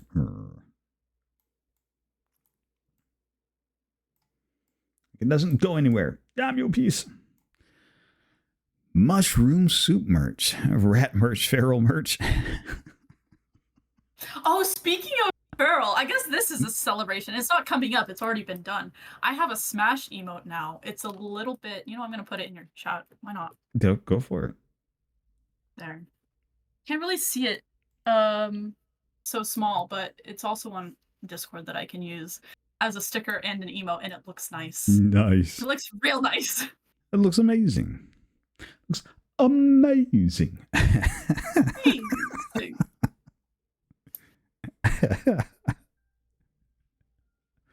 So that's my my exciting news that has already happened. Is I have a Smash emote now. So nice. You can use that fantastic. If you want. Yeah. I just got a follow from Yo Mama Lala. That is a thank you for the follow. It was fantastic. I love the name. It is so much. It is a very fun name to say.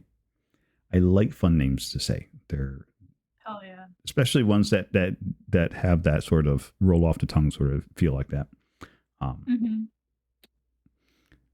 And your last question for the evening, Miss Rose, and then we'll do all the shout outs. We'll get a video shout out of probably of you screaming. I'm hoping, cross my fingers, for Naked Grandma.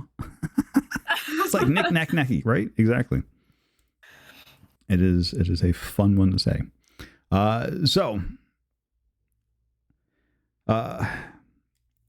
If you could give a piece of advice to a new upcoming streamer or to a younger you, whatever makes it easier for you to formulate the piece of advice, what would be the one thing that you would have told them that, like, if I had known this when I was starting, I would be doing so much better? What would be that one piece of advice that you could give somebody? either younger you or, you know, up and coming new streamer?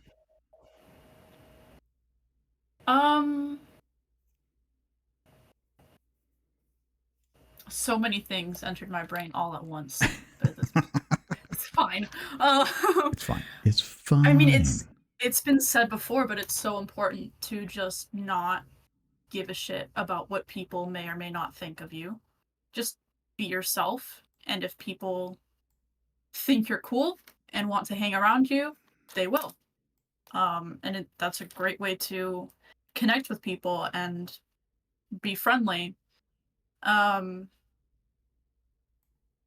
But another piece of advice is be careful who you are friendly with, because once you put yourself out there, you are like I don't know the words for it, but you're it's easy for people to see someone online and forget that they're human. Right. So I made the mistake. It's kind of mistake, kind of I'm very grateful I went through the experience of being too trusting initially and just assuming everyone has the best intentions for you. And stuff like that. So I am grateful for the experience, and I learned a lot about general internet safety because of that and because of who people will choose to think you are, if that makes sense. So have fun, be yourself, but also keep enough of a guard up that you are not vulnerable. That's it. Nothing You're wrong so with that. focused. You're so focused. I'm trying to find these last. Like, we're just gonna. I'm gonna stay on the puzzle until it's finished. By the way, I'm not going anywhere. Well, I'm hungry, so I will be going for dinner after this. That's fine. I'm gonna sit here and do it until it's done. We will at least put the preview up so that people can see what it was supposed to look like when it got done. So, you know, there you go. The ghost that she picked out. What do you say? I picked it out. You gave me an option between cookies and ghost. I did. Like, ghost, but I haven't. I didn't see it. I asked you which one you wanted because I'm like, it's very on theme with it being Halloween and everything, and you're like, I want the ghost. I'm like, okay. So we did the ghost. I love it very much. I think you. We got most of the ghosts actually done, so not too disproportionately upset about that. But yes, it is good to keep in mind that the internet is a very, I hate to say it this way because but I mean, in truth, it is what it is. It's a very large place, filled with a lot of different people from a lot of different walks of life, with a lot of different views on same said life. And it's not always a good fit between the way that you live your life and the way somebody else wants to live their life. And so it's always a good idea to kind of keep in mind that because the internet is a global area, we can now interact with people who grew up or are living with very different perspectives and points of views. Like that is a very real thing that we deal with nowadays. Something that wasn't dealt with an awful lot when I was younger, because the internet wasn't a thing when I was younger. However, as a guy who I've got my degree in internet security and whatnot, I can tell you that you always want to be mindful of the people that you meet online. You'll make a lot of really good experiences. You'll make a lot of really good friends. But always take time to make certain that you know who you're talking to. And I'm not trying to say, don't. It's the old axiom when we were kids growing up, right? It's like, don't talk to strangers. Right. Well, guess what? Everybody's a stranger until you get to know them the first time. Um, However, I would say in this case, don't give the internet guy your bank account number because it's probably not a good idea. Mhm. um, but still very valid to watch what you say, watch what you do, and be mindful as to who you are associating with because you don't know, and you don't Mhm. know what you don't know until it's a little too late sometimes. So yes, good is sound advice. Keep your guards up. Be mindful. Be very demure. Oh God, I hate that word. I mean, Krim has been saying it a lot lately, so it's kind of Well, just. there's a meme about that. Very very demure, Yeah, I very know. mindful. I know, and I hate it.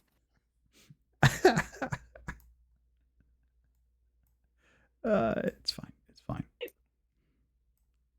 It's still funny. I think it's freaking hysterical. Um, but no, I mean all of that aside, it has been an absolute pleasure, Mhm. Rose, to have you here on Talk Tuesday to give us all the fantastic lore drop to. Uh, you have been an outstanding guest, um, Aw, and I've we're enjoyed my time. delighted to have you here, and we're very thankful for it. So we are going to move into the phases where we do this sort of thing where it's like, okay, so blame TikTok, exactly right. So we do the thing that we don't normally do, which is we did a Twitch shout out. So there should be a little heart up in the top corner of your chat. If it's not lit up, then you're doing it absolutely wrong. I'm sorry. That's the way it works. It's the way it is around here. This very fantastic streamer is absolutely worth checking out and going and hanging out with. There's so much fun to talk with in the stream. Very lively. There's always a good time. There's always some kind of party going on. Definitely go check her out. And if that doesn't cinch you in, then we'll do the video shout out, which should cover my face up. There it is.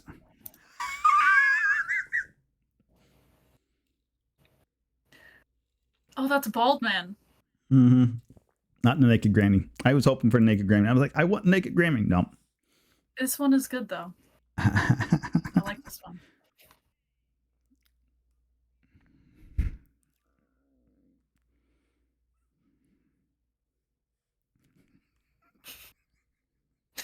I had a little bit of a delay, but it's on.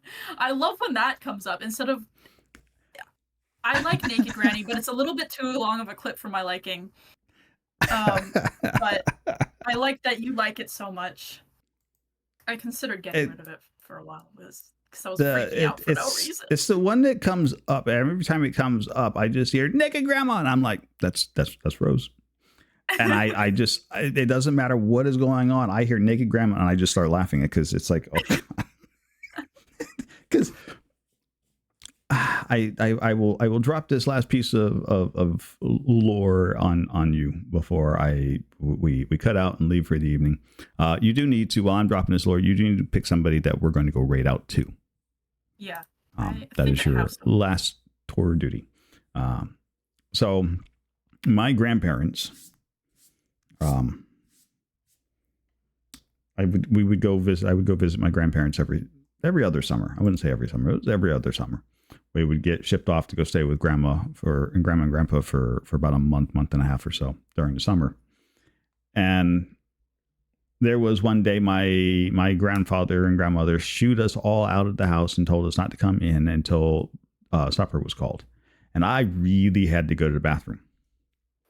So I went running inside to go to the bathroom, went through the kitchen and found grandma and grandpa on the table. And so every time you scream naked grandma, Oh my that's the god. image that flashes through my head. So And sorry. for the rest of the time I ever visited my grandma and grandpa's house, I never ate at that kitchen table again.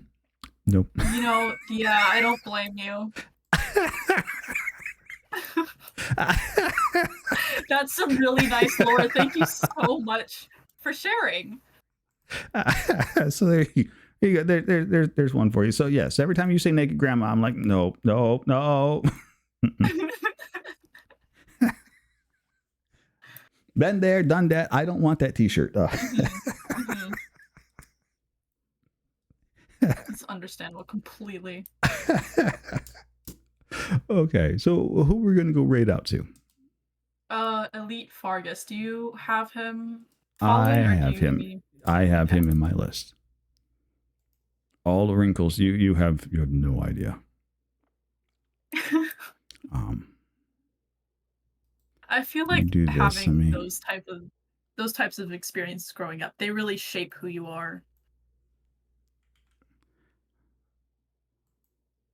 I don't know. I would say shape, but they definitely they Like, you definitely need to leave a be lasting scarred memory. a few times in your life. Like it comes with growing up, being scarred like that. Oh, you're looks like your See, chosen and... person is raiding out. So Oh no! Okay. Okay.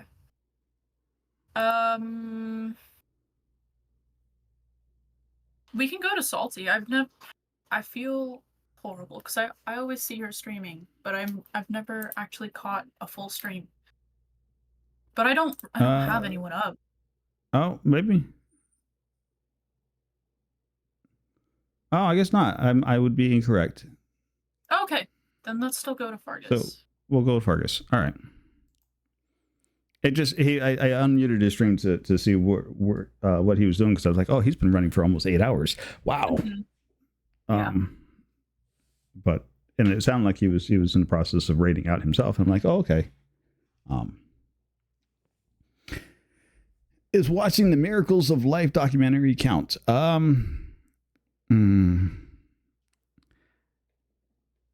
Sure. I mean,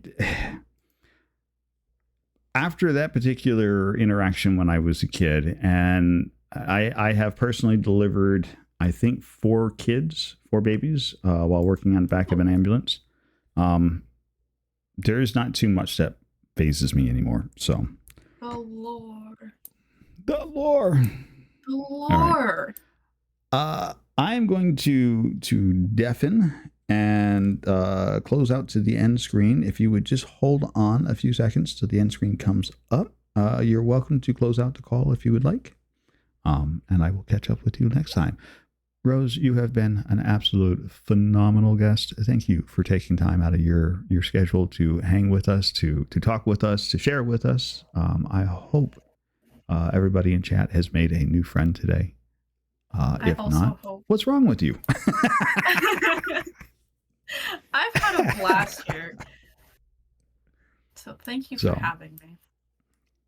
It has been fun and fantastic. We will see you all again on Friday, where looks like Friday we will actually be finishing up the Elden Ring runs. We're coming down to, like, I think we got like 2 final bosses and we're done. So that's exciting. Rose Day. Thank you. Yes. Thank you all for coming by and hanging out. All right. And with that, you fantastic lady. We will see you next time.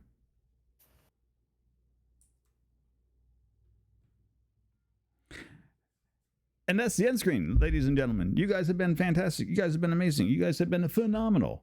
Stick around as we go, and we're going to send raid over to Elite Fargus per Rose's request. I actually do have a raid message for Talk Tuesday. Again, if you're not following the fantastic Hermaeus Rose, what are you doing with yourself? That is a phenomenal streamer. Absolutely worth going and hanging out with and enjoying. They're polite, they're funny, they're witty, they're enjoyable to talk to. Their artwork is bar none top tier. And their gameplay is absolutely amazing. It's always a good time over there. That's right. Dance it out. Work it out. I sat down and I did the thing, right? We sat down and went and made a Talk Tuesday raid message. So we're going to get to try it out the first time tonight here on a Hermaeus Rose stream. So what a way. What a thing. So here you guys go. We're going to go right over to Elite Fargus. Those are your raid messages. The first one is for all you lovely subscribers. The second one's for all you lovely followers. Whichever one you can. Grab it, copy it. Let's get ready to spam it. We're going to go use it first time over on Elite Fargus. We're going to go say hi to him and company. And we are going to go and tell them all about the fact that we've been hanging with Miss Hermaeus Rose and having ourselves a good time. And oh my word, you guys, he has missed out on it. And until next time, continue to be the fantastic, fabulous, and amazing people that I already know you are. And until next time, well, you know how this goes. Bye for now.